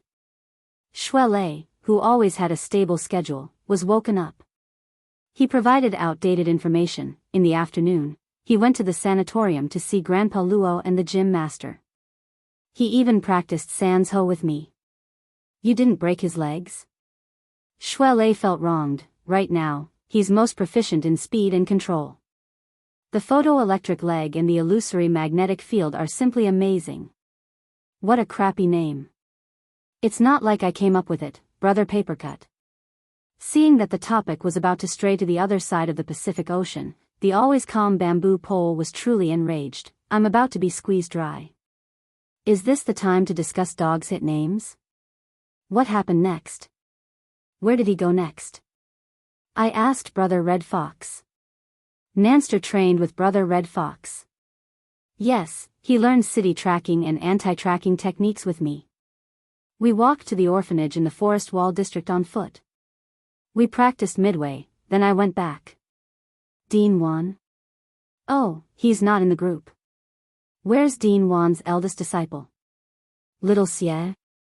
There's no need to ask. Last night, Luo Nan spent the night at Gear. He's been like this every day. Roy even went to deliver food. Cat Eyes found an opportunity to cut into the conversation and provided the most valuable information. However, this was tantamount to selling Luo Nan out. Zhang Yingying sent a raging emoji. Then why can't I find him every time? Hee. This was because he would jump several thousand kilometers away. He was quite willful. Zhang Yingying was unable to obtain a satisfactory answer from Cat Eyes. She turned around and shouted at Red Fox, to think that you call yourself Fox. He is a shut-in who never steps out of his house. Don't you have any idea why he is learning from you? Red Fox replied with a disdainful emoji. It's more important to figure out Boss Luo's whereabouts. Papercut acted as a peacemaker, doing his best to bring the topic back to the topic. But as he spoke, he strayed a bit off topic. Speaking of which, I find it strange. No matter what, Boss Luo has nothing to do with shut-ins recently, right? What's going on with him? Has his body been taken over by someone? Cat Eyes sneered and replied, puberty has arrived. Hormones are being secreted in excess. He's already 17, big sis. Endocrine disorder. Fine. It doesn't matter what stage Boss Luo has reached in puberty. Where in the world is he right now? There are over 100 people waiting for him to save. The matter helplessly returned to its original point. In the early morning hours of April 22, 2097, the tracking operation against the Fortress Project team's chief consultant, Luo Nan, ultimately came to nothing. Everyone was unable to find Luo Nan in the end. The project team and a few experts in Xia City, who already had some understanding of configurations, worked together and finally solved the problem. There was no need to mention the misery involved. Cat Eyes watched the development of the situation with cold eyes. Her heart was unmoved. After all, there had been far too many people in the past few months. There had been far too many people who had been left in dire straits due to Luo Nan's willfulness. Especially those who urgently wished to obtain power from Luo Nan's body, from the sun behind Luo Nan. Yes, perhaps Luo Nan himself was included. Cat Eyes finally obtained the pleasure of rebalancing herself when she thought of this. D City. It was 4 hours earlier than Xia City. It was already early morning. D City was in the southern hemisphere. It was currently autumn and winter, so the seaside was cold and gloomy. There was a rocky beach near the seaside that was rarely visited by tourists. Enla stood on this rare piece of flat ground. She faced the sea and felt the strong sea breeze blowing against her face. She felt as though she was standing in front of a blast furnace that was burning steel. The air current that assaulted her face could carry high-temperature flames at any time. Common sense and reality.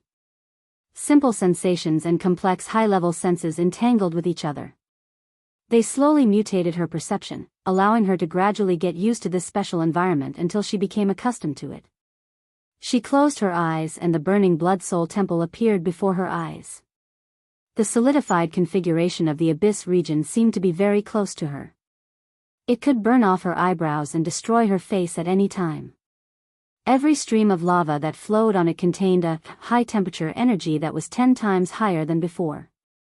The Blood Soul Temple of the Abyss region originally didn't have any substantial temperature to speak of. What it gathered was just the extremely paranoid emotions and thoughts of the believers.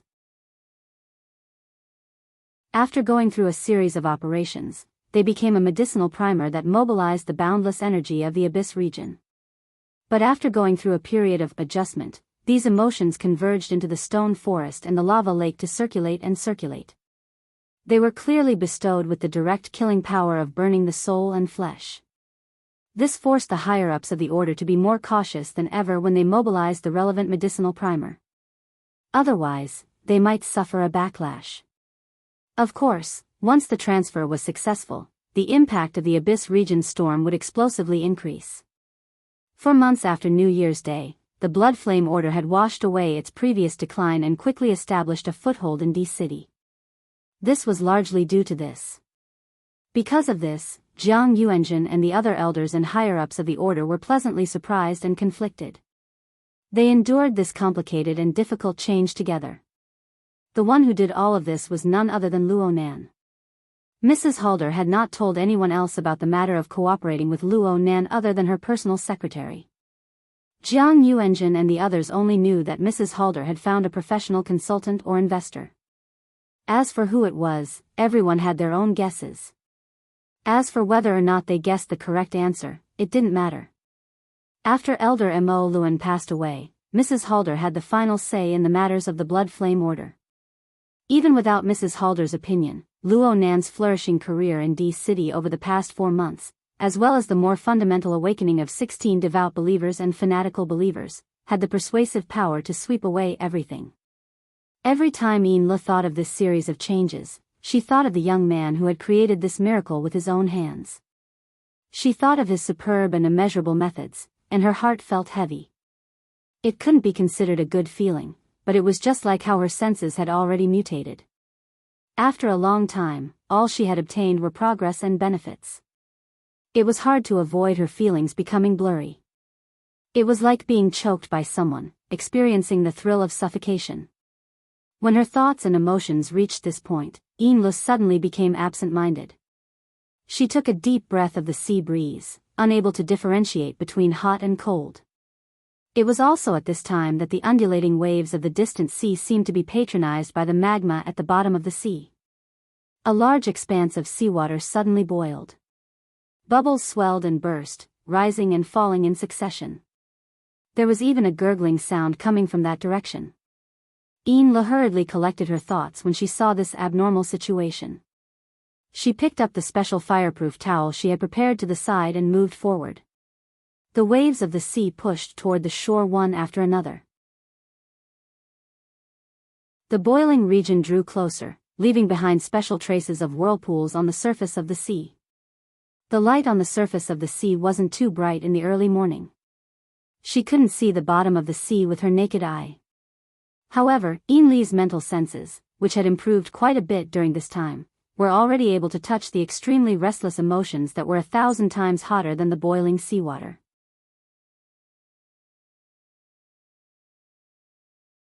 Chapter 694. The one struggling in the water was Madame Halder. At this moment, the Blood Flame Order's Lord Ablatum was no longer as calm as usual. She looked more like she was drowning. Her hands and feet twitched, and she curled up and rolled.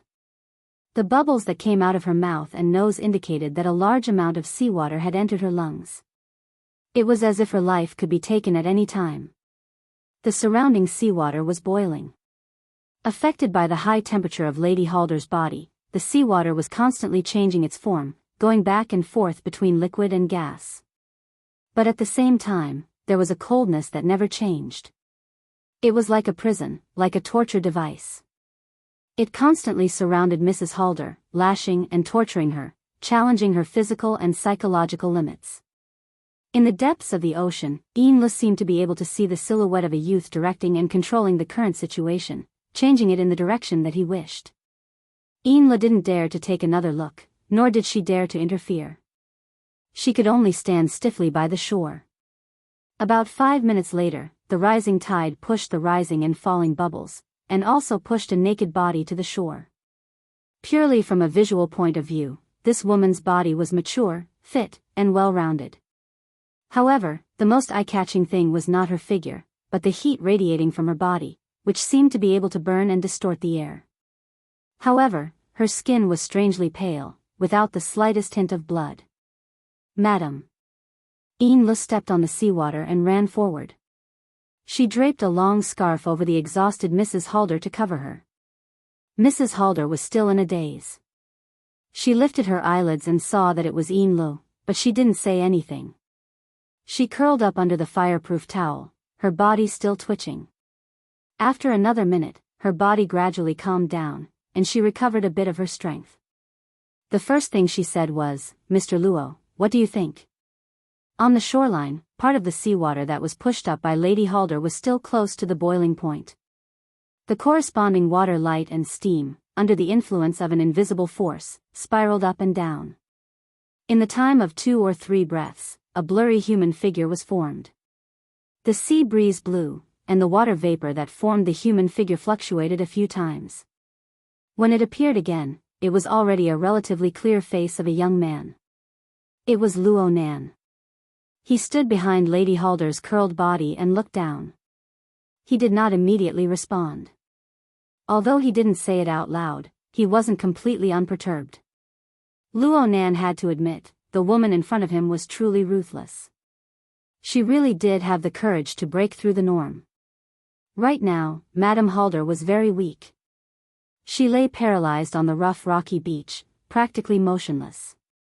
Beneath the fireproof towel, cold sweat seeped out of her body before being dried by the high temperature. In such a physical condition, if it was a normal person, they would have died 800 times already. Only the body and soul structure of an ability user could withstand it. Even though she was in an incomparably sorry state, Madame Halder was in a completely different state of mind. In the depths of the lava lake in the stone forest of the Blood Soul Temple in the Abyss District, boiling emotions and desires accumulated layer by layer, and even provoked the restless heat from the deep space of the polar domain, forming a destructive and extreme environment. The so-called lava was no longer enough to describe it. It was more like the core of a planet, always maintaining a high temperature and high pressure environment. For Ainley and the other higher-ups of the Blood Flame Order, this was a forbidden ground that they couldn't step into. Otherwise, they would only die. However, in this forbidden zone of death, a bright light that was different from other emotions and desires was swimming in the chaotic and restless flames in an extremely intelligent manner. Every time there was a twist and a tremor, it revealed its ability to the fullest. It cut off all interference, and it absolutely wouldn't converge with external objects. Such an intense contrast gave one a marvelous feeling. Every time the muddle-headed wraith sign saw this bright light, it would reveal its greedy gluttonous nature. If Luo Nan hadn't restrained it, it would have long since charged over and gobbled it up. Perhaps it was due to the wraith sign's influence. Luo Nan had seen it many times, and he felt that it had its own flavor. Naturally, Luo Nan felt a sense of respect for Madame Halder, who was able to nurture it, create it, and polish it. At the same time, he felt an intense interest and curiosity. Luo Nan still didn't speak. He raised his arm and used this temporarily constructed hand of water vapor to touch the nape of Madame Halder's neck. This area was still exposed to the air. It looked pale and exquisite, but it contained a high temperature. Even Enla didn't dare to touch it directly. Luo Nan's half-incorporeal hand made contact, and a hissing sound rang out. The front part of the hand turned blurry and turned into steam. Then it was restrained by an incorporeal force, maintaining its approximate structure. It only conducted heat backward, and soon Luo Nan's body of water vapor began to evaporate. The undulating waves beneath Luo Nan's feet displayed its ability to conduct heat, and new seawater swirled up to replenish the heat. Not only did this temporarily constructed body not suffer any damage, the details became clearer and more discernible. Madame Halder and Enla witnessed all of this. Enla felt that Luo Nan's methods were brilliant, like magic, but Madame Halder saw many more things. From the configuration system that Luo Nan strongly promoted, she could see that this was a complex and vivid set of modules. It was constructed from different modules such as shaping, conducting heat, and so on. And under Luo Nan's will, fine adjustments could be made at any time. External resources and internal logic blended into one, forming a true and visible power. This was true control power. It was a high-end, highly efficient, and highly difficult method. Luo Nan could sense it from her body.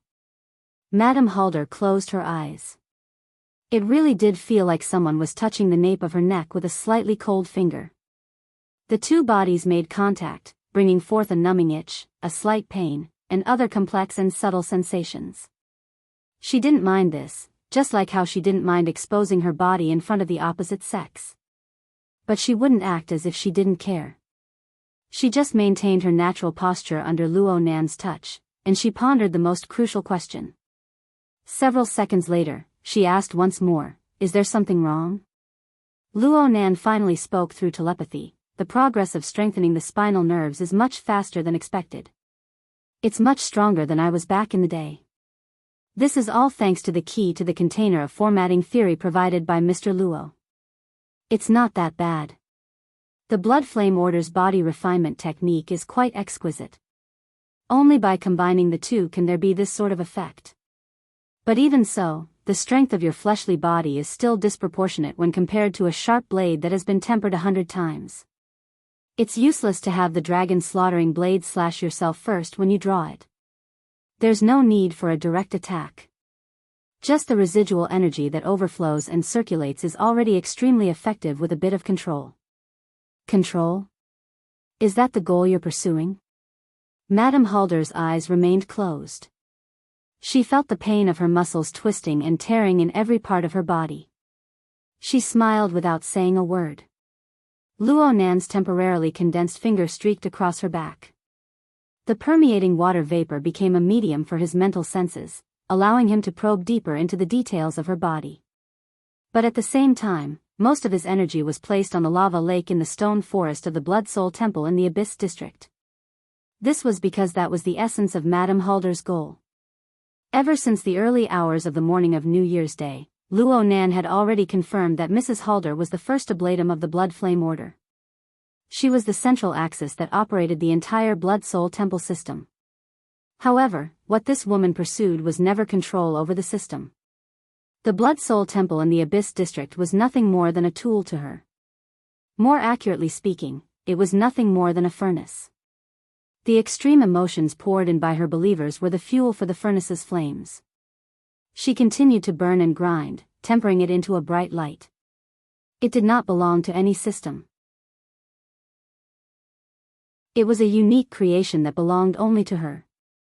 Because of this, she remained indifferent when Luo Nan continued to throw pressure and negative emotions at her. Even when the sun will behind the Wraith sign passed through the polar domain and Luo Nan to smash a terrifying extreme power into the Blood Soul Temple in the Abyss District, turning it into a forbidden zone of death. In essence, Madame Halder was deprived of control over the system of the Blood Soul Temple. She remained calm and composed. All of this, from Madame Halder's perspective, was a furnace fire. They were all accelerants. Only she herself was a valuable material. This woman was very crazy, and she was even more interesting. There was just one thing that Luo Nan didn't understand. The grinded blade is a level higher than the user. This kind of technique. You're saying that this originated from the heart-searing blade issued by Her Majesty Empress Wu? It doesn't look like it no matter how I look at it. I'm afraid there aren't many people in this world who are equally proficient in the dripping sword, Mr. Luo. That's true. Luo Nan openly admitted. In any case, this core is quite high level. I'll study it a bit more later. Luo Nan withdrew his hand. Today's homework was more or less over. Madame Halder sat up with her arms propped up. She focused on regulating her energy, and only now did Yin Lu have the chance to speak. Aside from serving Madame Halder, she had another mission. Mr. Luo, we've already discovered the information you provided. We've locked onto the most likely areas. Please take a look. The work area displayed a satellite image of another major maritime metropolis in the East Asian region, Banyan City. 3 special areas had already been marked out. Right now, all of them appeared dark red, completely different from the other areas. Although the Order's influence in Banyan City isn't that great, Snake Tongue has always been independent. She doesn't have many old friends. It will be very difficult for her to transfer her soul to a second body. As long as we lock onto the location, we will be halfway to success. Today, I will rush to Banyan City to ensure that nothing goes wrong. Oh, that's fine. Madame Halder opened her eyes at this time. Snake Tongue is an experienced architect of the mental side. She is also world famous for her curse techniques. All sorts of traps and ambushes can't be underestimated. We need to be prepared to lose personnel. The transfer plan after we succeed needs to be even more secure. After all, we aren't the only ones searching right now. Yes. Luo Nan didn't mind too much. He wanted the Blood Flame Order to act. He just thought of it as looking for a logistics company. I'll be watching when the time comes. Madame Halder's energy had recovered a bit. She was already able to make small talk. Mr. Luo's ability to mentally travel 10,000 miles is truly enviable. She gave her hand to Yin Lu as she spoke. Yin Lu slowly stood up with Yin Li's help. At the same time, she adjusted the position of the fireproof towel, allowing the exposed skin to rotate. There's only one international flight from T-City to Banyan City. It leaves this morning. You can move at night or early tomorrow morning.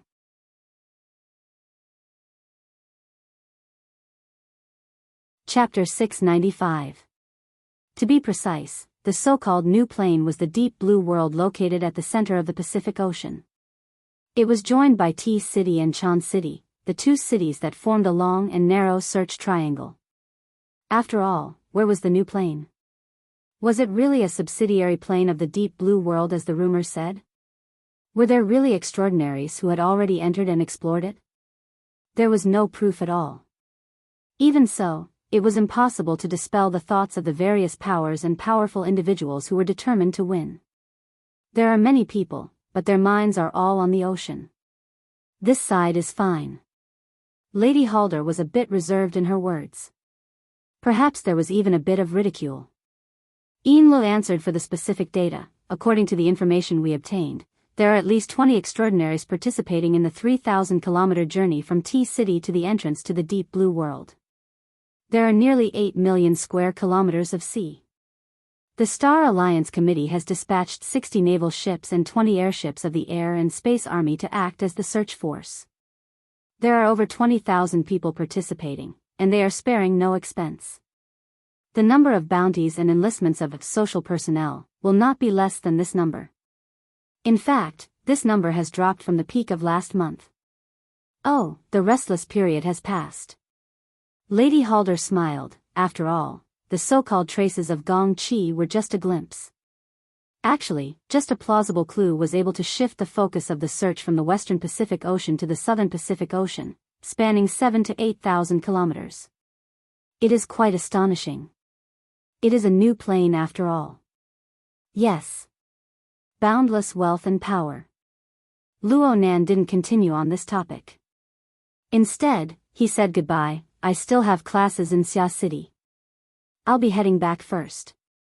If there are any problems, contact me at any time. Mr. Luo, what about tomorrow's practice? I will notify you, along with the operation in Ban City. Luo Nan's condensed water man leaped into the air with these words. The light of the water diffused into mist, and he disappeared without a trace. Luo Nan said that he was returning to Xia City, but there were still some untruths. He didn't immediately turn around. Instead, his mind moved forward. He borrowed the evaporating water vapor on the surface of the sea and the rich environment of water molecules to lightly shake his soul cloak. He suddenly crossed a distance of 2,000 kilometers and arrived at the South Pacific Ocean northwest of T City. Here, Luo Nan wouldn't gather water men like he did in front of Lady Halder. This was because there were at least 10 extraordinaries in this area. Their solidified configurations in the Abyss region were each guiding the storm turbulence in the Abyss region, interfering with the material plane in different ways, spreading across the sky and the sea in search of clues. Even though the ocean was vast and had a range of millions of square kilometers, 100 warships would not even amount to a sesame seed. However, it was convenient for soul power to travel, and they could sense each other from afar, so the phenomenon of meeting each other still existed. The soul forces of the dozen or so extraordinaries would occasionally cross paths, but they were still considered courteous. Sometimes, they would even communicate with each other, maintaining a relatively balanced and peaceful state. At the same time, they formed a net of varying density. It looked like the gap wasn't small, but it was tight on the inside and loose on the outside. If anything were to happen, it would definitely be tightened in an instant, attracting the attention of all parties. The Blood Flame Order's intelligence wasn't wrong, but Luo Nan knew more than they did. Over the past 3 to 4 months, his consciousness had traveled across the Pacific Ocean with the support of the Soul Cloak. Chan City, D City, and the entrance to the Deep Blue World were all places he frequented. In the beginning, Luo Nan still came and went from the polar domain for the sake of caution. He used pure observation to understand the situation. But as time passed, Luo Nan gradually developed a new method due to the demands of reality. The water man condensed in D City had long since collapsed into beads of water, and the water vapor merged into the ocean. However, the rules and laws that formed the water man did not disperse because of the disintegration of its external form. On the contrary, without a relatively fixed and constrained structure, its series of changes and extensions became more effective. There was clearly an incorporeal frame within the void. It had practically completely abandoned the constraints of form. It was just a kind of structural concept. It was precisely with the insertion of this core of concept that the water vapor above and below the surface of the ocean possessed a special structural meaning on a higher level, even though it still maintained its natural form. From Luo Nan's perspective, a condensed water man and the several thousand square kilometers of ocean surface were both carriers of the core of concept. There was no essential difference between them. The same stream of water could be a probe for gathering information, or it could be a wire for transmitting information. It just depended on where it was located within the overall framework and what role it suited under the specific environmental conditions. As long as the core of concept didn't change, the overall framework could change according to the situation. The specific structural parts could be a probe 1 second and a wire the next. In short, because of the injection of Luo Nan's core of concept, the area of the ocean he was paying attention to came to life. It became a special structural creation. Even though it was affected by the basic structure of water molecules, the gravity of the earth, the winds and currents of the sea, the schools of water birds and fishes, and other quantitative and variable influences, with the limitations of form and the limitlessness of variables, this area of the ocean still possessed inconceivable characteristics under the control of Luo Nan's core of concept. It was an extension of Luo Nan's senses, and it could also become an enormous processing plant. All sorts of parts could be forged at any time, and different instruments could be pieced together. From multiple angles and levels, it could carry out reconnaissance, detection, guidance, and misdirection toward targets within its range. All of Luo Nan's actions were hidden under the great background of the natural activities of the ocean. It possessed a high degree of concealment. At the very least, the powerful people from the Star Alliance Committee, the Society, Quantum Corporation, the Secret Order, and other different powers did not realize that there was a youth observing, probing, and even examining them right next to them on the ebb and flow of the ocean's surface. Who would have thought that the splashing waves, the sudden torrential rain, and the blowing winds could all be sensitive sensors? They could transmit all sorts of sensitive information to a distance of over 10,000 kilometers at all times? Luo Nan benefited greatly from the dozens of days of observation. However, the most direct harvest was the core of concept that grew increasingly refined and nimble during this process. Luo Nan called it the core. This was the origin of the dynamo core and the psychic core of the virtual brain system. It was the system's fundamental method of using simplicity to control complexity, using less to control more. Luo Nan was able to gain this comprehension thanks to Mrs. Halder. It was this woman's extreme tempering that allowed Luo Nan to realize that the core consciousness of humans could be tempered to such a degree. Luo Nan was not as extreme as Mrs. Halder, but he possessed a pure concept that was constructed from the formatting principles. With this as a foundation, Luo Nan tempered and forged it through countless configurations. Then he applied it in the dense sea region of extraordinaries, gradually forming a unique Luo core that belonged solely to Luo Nan. Luo Nan could be considered to have truly crossed the threshold of the virtual brain system in terms of configuration thinking. Yes, this should be the true face of Luo Nan Chi. The image of Luo Nan projected in the hearts of others needed to be stirred by the Luo Nan Chi and installed with the corresponding chip. Only then could it become material that Luo Nan could control. Only then would it truly have meaning for Luo Nan. Of course, the current Luo Jixin and Luo Nan Chi were still far from their final forms. They had only absorbed the side of laws and rules. Emotions and desires were practically uncontaminated. They could only be used purely on the material plane. It would have been fine in the past, but Luo Nan could see the results of Mrs. Halder's hard work and the large fireball that was wantonly scattering light and heat in the polar domain. It was impossible for Luo Nan to ignore it. But he still didn't have a clue as to how to add this kind of power to it. Right now, Luo Nan's work was not the focus of Luo Nan's work. Gong Qi, who was becoming more and more of an influential figure, was the focus. Speaking of which, Gong Qi was trapped in the cloud world. Wasn't it all thanks to Luo Nan that he was able to stir up a storm? Only after confirming that everything in the relevant sea region was normal did Luo Nan's consciousness truly return. He went through a great shuttle, breaking through the barrier of space and time, and entered the cloud world. The torrential sea of clouds surged with waves. Blood-red rays of light penetrated through the gaps in the clouds. It was impossible to see the edge of the light, and it even blurred everything up and down.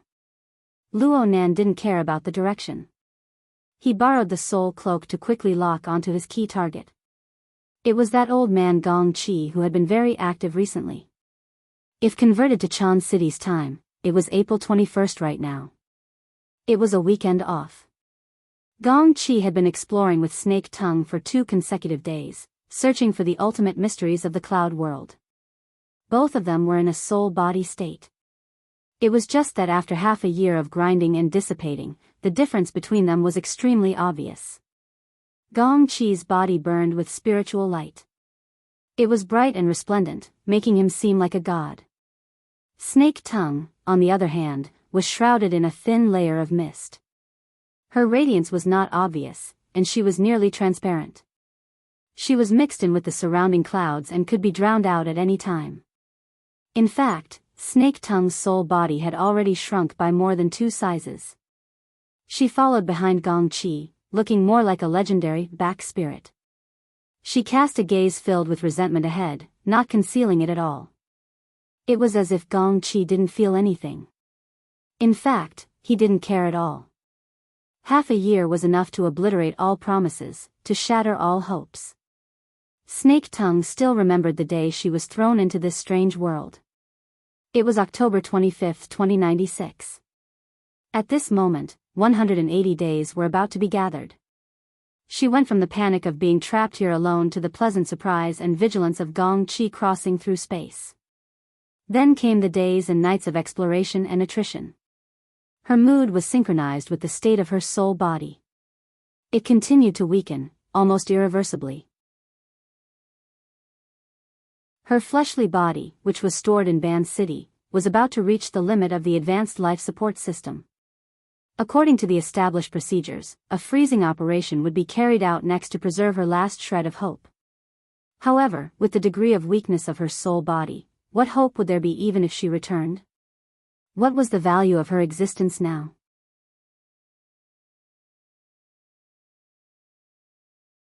Chapter 696.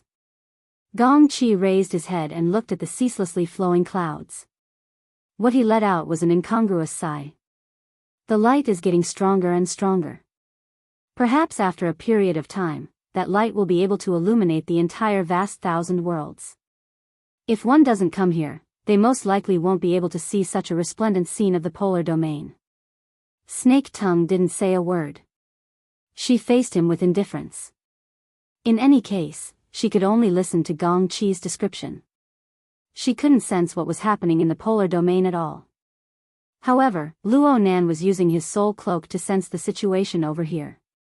His mood was inevitably affected. He knew what Gong Chi meant by light. Yes, that was the light of the polar domain. It was the light and heat emitted by the source of the terrifying power that Luo Nan had traced back to the Wraith sign. More than 4 months ago, it had briefly ascended into the sky in the polar domain to demonstrate its strength, but it had been blocked by a mysterious and unfathomable curtain. According to Luo Nan's knowledge, this was the case in the local spacetime and the deep blue world. The only exception was here. For some reason, the curtain did not extend its magical effect to the cloud world. The light and heat emitted by that terrifying source continued to spread throughout the cloud world through the polar domain. And as time passed, it seemed to be getting closer and closer to the physical plane. Every time Luo Nan arrived at this place, he seemed to be able to hear the humming and trembling of the cloud world. This was the prelude to the friction and collision of space and time. Luo Nan didn't know the reason or the nature of all this, but he knew that the cloud world was facing a huge change. On the other hand, it was very likely that Gong Chi, who he'd always been targeting, had suddenly grasped a good opportunity to break out of this predicament. Gong Chi was a transcendent who had lived for more than 90 years. His cultivation and experience were top-notch. He would not let go of this opportunity. From the moment the rays of light had lit up the polar domain, this old fellow had invested a large amount of energy into research. More than 4 months, nearly 150 days of time, was enough for him to produce a certain amount of results. At the very least, there was some movement.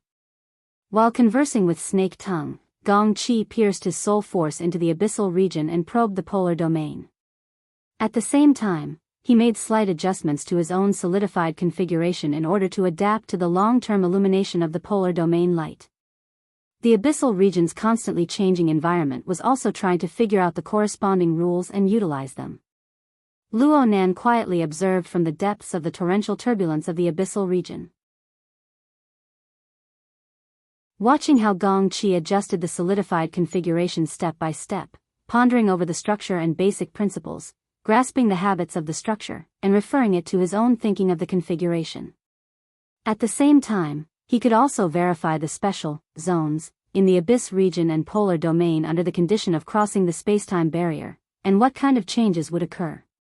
In short, Luo Nan tried to speculate what stage Gong Chi's judgment of the situation had reached and how far he was from breaking out of the situation. Staring blankly was absolutely not an option. The development of the situation pushed Luo Nan to speed up his progress. In fact, Luo Nan himself was already impatient. What he needed to do now was to finish strengthening himself as soon as possible and prepare as many bargaining chips as possible, no matter what level or direction he was in. Snake Tongue, who was like a spirit behind his back, was one of them. The surgery he was paying close attention to today and tomorrow was the other. Oh, visitation time is almost up. As a student, he had to apply for leave if he wanted to visit the patient in time, but he couldn't make it to the weekend. But if he couldn't, or if it was inconvenient, he could only skip class. Luo Nan imagined the scene of him taking a leave of absence. Teacher, I want to apply for leave. Reason for the leave? To visit the surgery patient. What does it have to do with the patient? We've never met. Which hospital? Mercy Heart Hospital. It's 2,000 kilometers away in Spring City. How long do you need to apply for? That depends on whether things go smoothly or not. Forget it. Luo Nan could lie, but unless he really fabricated a melodramatic reason like a serious illness of his immediate family, the school would never grant him a leave of absence, no matter what, given his credit record of the past few months. What's more, Luo Nan had left Xia City as early as 9:00 in the evening of the 21st of April in order to eliminate the error of teleportation. He had been transported through the cloud world to the southwest wilderness area of Spring City. He was currently resting and reorganizing at the forward operating base, preparing to receive a mid-range cross-country trip of over 500 kilometers, as well as an even more exciting ambush operation in the city. No. It was visiting the patient. Luo Nan's consciousness rolled back, arriving at the edge of the volcanic area where the physical Blood Soul Temple was placed. Many instruments were unable to operate due to the environment of the volcanic area's core region being too vile. It wasn't easy to arrange supplies, so Luo Nan kept this forward operating base on the periphery. He had been replenishing supplies for the past few months. He had even installed a second-hand thermostatic system, causing the cave on the periphery of the volcanic area to become livable. There was no doubt that Luo Nan had done this out of consideration for himself. He had used this forward operating base as a transfer station over the past 100 days, but he had gone to quite a few places. Of course, practically no one knew about this, except for the little girl who was currently in the forward operating base, silently protecting his safety. Hey, Roy-1. Good morning. Good morning. Actually, the outside was still a pitch-black expanse due to the limitations of the time zone. Luo Nan practically didn't sleep for the entire night. He traveled between space and time, his telepathic thoughts rushing tens of thousands of kilometers. Right now his mind was trembling with energy, and he wasn't the least bit sleepy. Especially when he thought about the upcoming crossing of the wilderness and the follow-up operation in Spring City, he became all the more excited. After greeting Roy-1, he once again inspected the assembly modules of the off-road vehicle he had prepared last night. He even did a manual loading and unloading. After all, if the vehicle broke down on the road, there was no AI in the forward operating base to help fix it. Everything was going smoothly. Over the past few months, he had been learning about mechanical design from Worker Zhai. He had also borrowed Worker Zhai's platform to frequently repair machines. With the addition of his mental side and configurational thinking, he could be said to be a veteran hobbyist. At the very least, he was half a professional.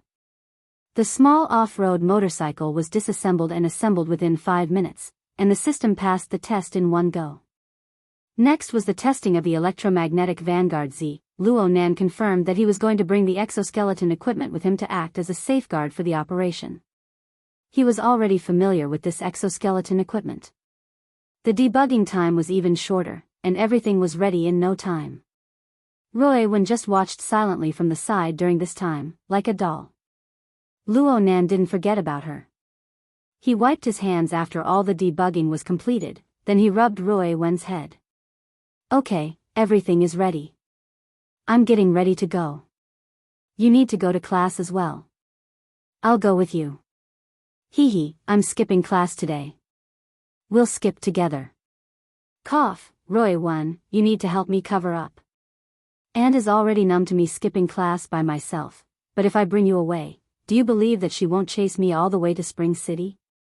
Roy-1 expressed very seriously, I don't believe it. You have to believe it even if you don't believe it. Luo Nan began to put on the face of an older brother. The operation will start in the afternoon, and the operation will be delayed. You'll be wasting over 10 hours here. What about your homework? Roy Wen's pitch-black eyes didn't move. Okay, I have no way to directly send it to Spring City, so I went around in a circle. You and I are different. You come as you please. How about this? If there's any danger along the way, I'll call for backup at the first instance. I'll also invite you over at the first instance after we reach Spring City. Let us brother and sister pair join forces and rob him. Forget about the last sentence. No matter what was said and done, the dignity of her older brother prevailed. Roy Wen finally yielded and returned to Xia City under Luo Nan's urging. She should be able to make it in time for breakfast. Today was more or less settled. Luo Nan let out a long breath. He didn't stop and began to move things outside. He had filled in the cracks in the rock flow near the forward operating base a long time ago. The caterpillar robot could also help with the transportation. Everything was ready in a short 15 minutes. He finished assembling the equipment in a certain flat area outside the cave and put on the light exoskeleton armor. Then he started up the off-road motorcycle. The motor hummed as it operated, just like his restless heart. April 22nd. The weather was clear with a force 2 to 3 easterly winds. There were no high-threat mutants along the planned route. The journey was estimated to take 6 hours and arrive before 1 in the afternoon. Luo Nan took a deep breath and adjusted his posture on the off-road motorcycle.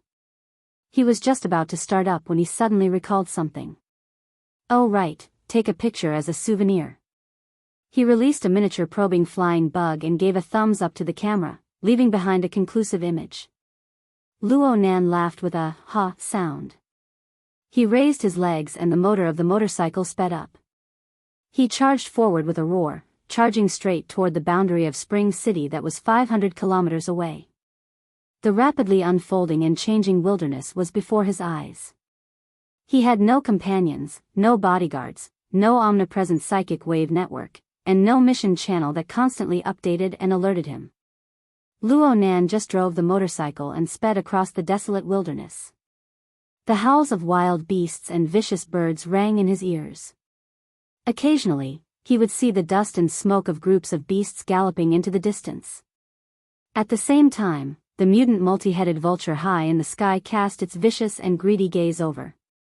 The high-level hunters in the wilderness pricked up their ears one after another from the rhythmic vibrations of the ground. This was the wilderness. This was the main appearance that the Earth monarch had spent decades dressing up. This was a place where countless people struggled to escape. At the same time, there were also countless people who forcefully ventured to explore this place. Luo Nan's grandfather, mother, and father had all left the most beautiful moments of their lives here. No matter where they went, there would always be some special and valuable things here.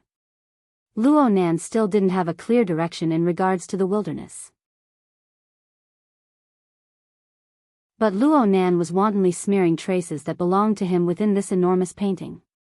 Whether it was success or destruction, there was no need to pay attention to any of it. In this spacious and dangerous world, he naturally abandoned the city and all the rules and laws of his habitual living environment. He also abandoned the imminent pressure and danger. At least for this moment, he could enjoy the taste of unfettered freedom to his heart's content.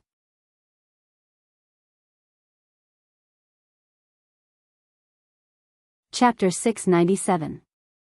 Spring City was located in the southwestern highlands. It was surrounded by many mountains, and transportation was inconvenient. During the 100 years of peace before the Third World War, a series of road infrastructure had finally been built. However, after the war, the mutants had wreaked havoc, and large areas had become uninhabited. At present, most of the roads had been destroyed. One could only vaguely see some traces among the weeds, rocks, and collapsed mountain ruins. In such a place, the maglev flying vehicles in the city were not practical. Aerial vehicles like flying shuttles also had to face the attacks of flying mutants, and there was the possibility of crashing into mountains at any moment. Therefore, most people who made a living here chose traditional, sturdy SUVs. Coupled with some auxiliary modules like maglev, they could deal with most situations. At this moment, on a gentle slope of a mountain, a small convoy of 3 SUVs and about 10 people were carefully setting up equipment to monitor the surrounding environment. The leader was tall and burly with a crew cut. He wore sunglasses, a leather jacket, and a pair of coarse trousers. He looked rather valiant. However, at the same time, he was also an expert in controlling equipment. He calmly commanded the crowd and asked his companions to install equipment in various positions. Every order was clear, and the scene was busy but not chaotic. Someone was willing to play the role of a lackey and praised, as expected of a field team. "With you, Brother Bao, we have a clear target." "Shut up. What's that sound?" "Ah." Brother Bao frowned and listened attentively. A few seconds later, his expression became even uglier. "Which idiot is this? Didn't you see the rolling earth dragon sign? I used maglev to move it bit by bit." At this moment, many people present could already hear the vibration of the motor engine. Of course, the most ear-piercing sound was the friction between the car and the bad road surface. "It's southwest. It's not coming from the city." The person in charge of remote monitoring raised his hand to inform them. Brother Bao moved over. Through the monitoring equipment, he saw a rolling earth dragon returning from the southwest wilderness.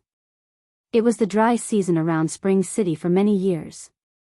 Dust and grass were flying everywhere, and it was hard to see clearly. He could only tell that it did not look like a large vehicle. "It doesn't look like a long-distance traveler. Maybe someone from one of the teams returned to the city temporarily." While they were talking, the surveillance equipment finally captured some details. It was a small off-road motorcycle, and it was all alone. Brother Bao cursed softly. "Send him a signal. If he wants to live, he has to take a detour. Even if he can survive, he has to compensate us for our losses." The lackey did not miss the opportunity to praise again. "Brother Bao is very particular. If you wanted me, I would have asked him to add another dish to the rolling earth dragon. Cut the crap, hurry up and send the signal." "Oh my God." Brother Bao cried out involuntarily. Before that, in the surveillance screen, in front of the rolling earth dragon, the hard ground suddenly exploded, and a huge pit with a diameter of more than 3 meters appeared. Soil and rocks flew everywhere. What was even more terrifying was that in the depths of the huge pit, there seemed to be a demonic giant flower blooming. It was formed by dozens of hundreds of slender tentacles, and light blue mist sprayed out from the center. In the blink of an eye, it swallowed the off-road motorcycle at the front of the earth dragon. "Bullshit rolling earth dragon, this is a chrysanthemum demon bug." Brother Bao's face turned green. He pulled out the topographic map and took another look. Then, he slapped himself. "I'm so king stupid. There was clearly an underground river. Wasn't this the favorite place of the chrysanthemum demon bug? This is a trap. Retreat." He suddenly raised his voice. "Old 5, report to the branch and inform the city defense forces. Everyone retreat immediately." The chrysanthemum demon bug was one of the most famous B-grade mutants in the area around Spring City. Its threat level was B. It lived underground all year round and had extremely high intelligence. It could simulate the sounds and secretions of low-level mutants such as the rolling earth dragon to lure other predators, including human ability users, to take the bait and then kill and devour them wantonly. If this kind of mutant was too close to the city, it could pass through the sewage pipes and break through the city's defenses, causing great chaos. Therefore, in the city defense system, this fellow was always at the top of the list of targets to kill. It was definitely too late to think about this now. Brother Bao could not care less about being particular. Looking at the location where the chrysanthemum demon bug had appeared, their hunting team had basically taken a trip to the gates of hell. If the motorcyclist had not been the bait, their small team would have been wrapped up and swallowed a few minutes later. I'll collect your corpse later, and bury it."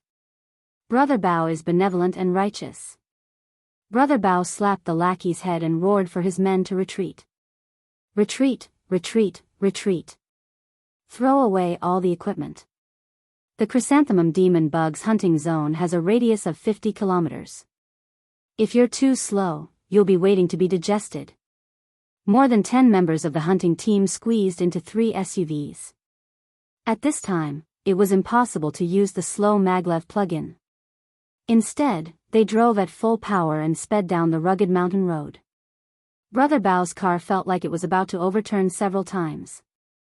He relied on his years of driving skills and the smart system to forcibly correct it. Across the mountain, there was a muffled explosion and a sharp sizzling sound. That scalp-numbing sizzling sound was undoubtedly the sound of the chrysanthemum demon bug. As for the explosion, the motorcycle probably exploded. Brother Bao turned his head and looked back. There seemed to be a flash of light on the other side of the mountain, very much like the afterglow of a thermal weapon. Tragic, really tragic. Every year, there were about 1,000 people in Spring City who died in the wilderness. There was no lack of ability users among them. Now, there was another one. Brother Bao thought of something again. Pay attention to the bottom of the car. Refer to the topographic map and avoid the underground river. The chrysanthemum demon bug passes through the water. Its speed is not slower than a car. It can also spray poisonous fog. Just as he was shouting, the lackey beside him screamed, "Bug, it's coming up." Brother Bao turned around in shock and saw dozens of slender tentacles flying above the mountain. Occasionally, they crossed the mountain barrier and rose and fell. This was not a normal method, but it was even more terrifying. Brother Bao cursed, but he had no other choice. He could only shout, "Speed up, speed up." The driver of the jeep he was in was an experienced veteran. Just by looking, he could infer the approximate speed of the pursuers behind him. He immediately howled in despair, "They're going at least 200 kilometers per hour. There's no justice in this world. Bullsh *T. Brother Bao roared back. If the chrysanthemum demon bug could run at a speed of 200 kilometers per hour on the ground, its threat level would definitely not be B-. Even if the branch and the city defense army were to go all out, they would have to kill these perverted mutants. Messy thoughts that were of no help to the current situation flashed through Brother Bao's mind. However, when he turned his head to look at the flying tentacles, his mind was already blank. At this moment, there was a loud bang in front of him. The SUV at the front finally could not withstand the test of speeding on the rugged mountain road and flipped over. If not for the fact that the expensive SUV was relatively sturdy, the people in the car were agile, and the smart posture correction would have been just enough. This was a tragedy of falling straight down a cliff. The car was destroyed and people died. However, in this way, the car in front was blocked by the car behind on the narrow mountain road. Retreat became a joke. At the same time, an even greater tragedy had clearly caught up. Brother Bao's mind exploded. He forcefully suppressed the stupid words of "charging over." Instead, a certain thought rushed out. "I can't embarrass Captain Chiu." In the next second, he shouted, "Save him." The 2 SUVs behind him braked urgently. Brother Bao did not wait for the car to stop before jumping down. He pulled a few of his companions who had just gotten up from the ground and used brute force to straighten the overturned SUV. He then let the injured people with inconvenient legs sit in the other cars.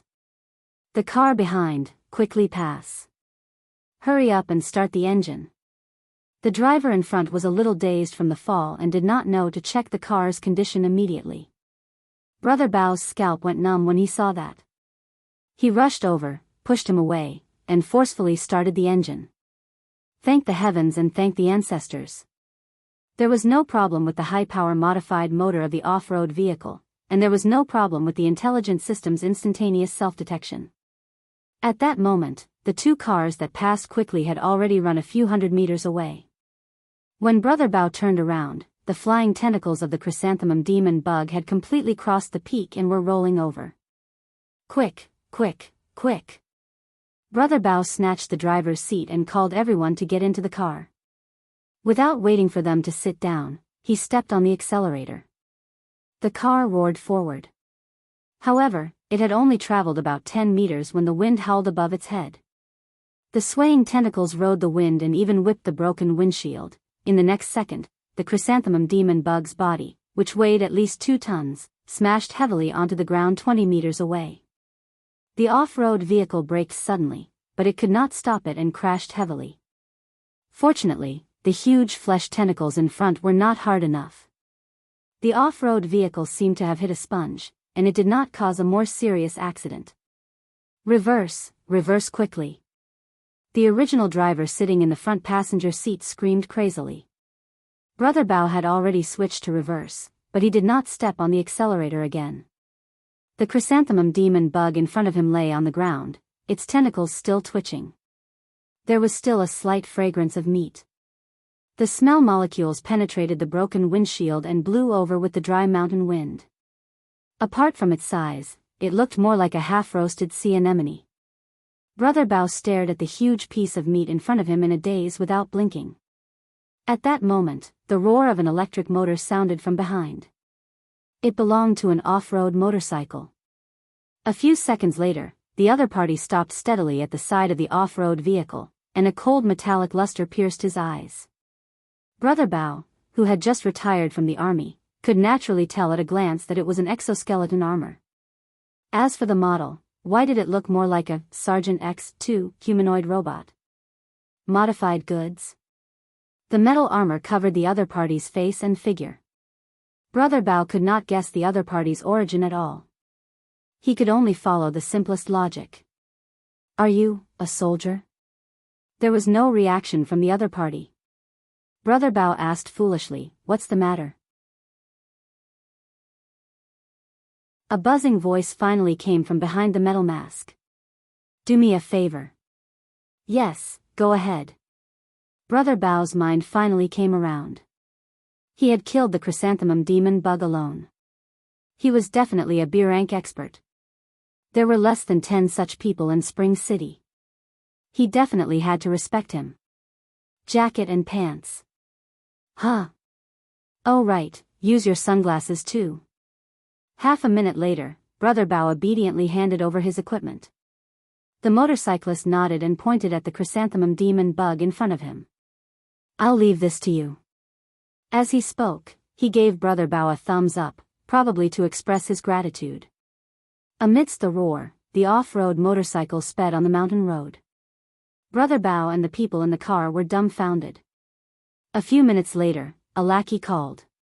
Brother Bao, where did you drive that motorcycle?" You're tuning in to the Dreamy Love Stories YouTube channel. Don't forget to subscribe and join us on this journey to catch the most captivating stories.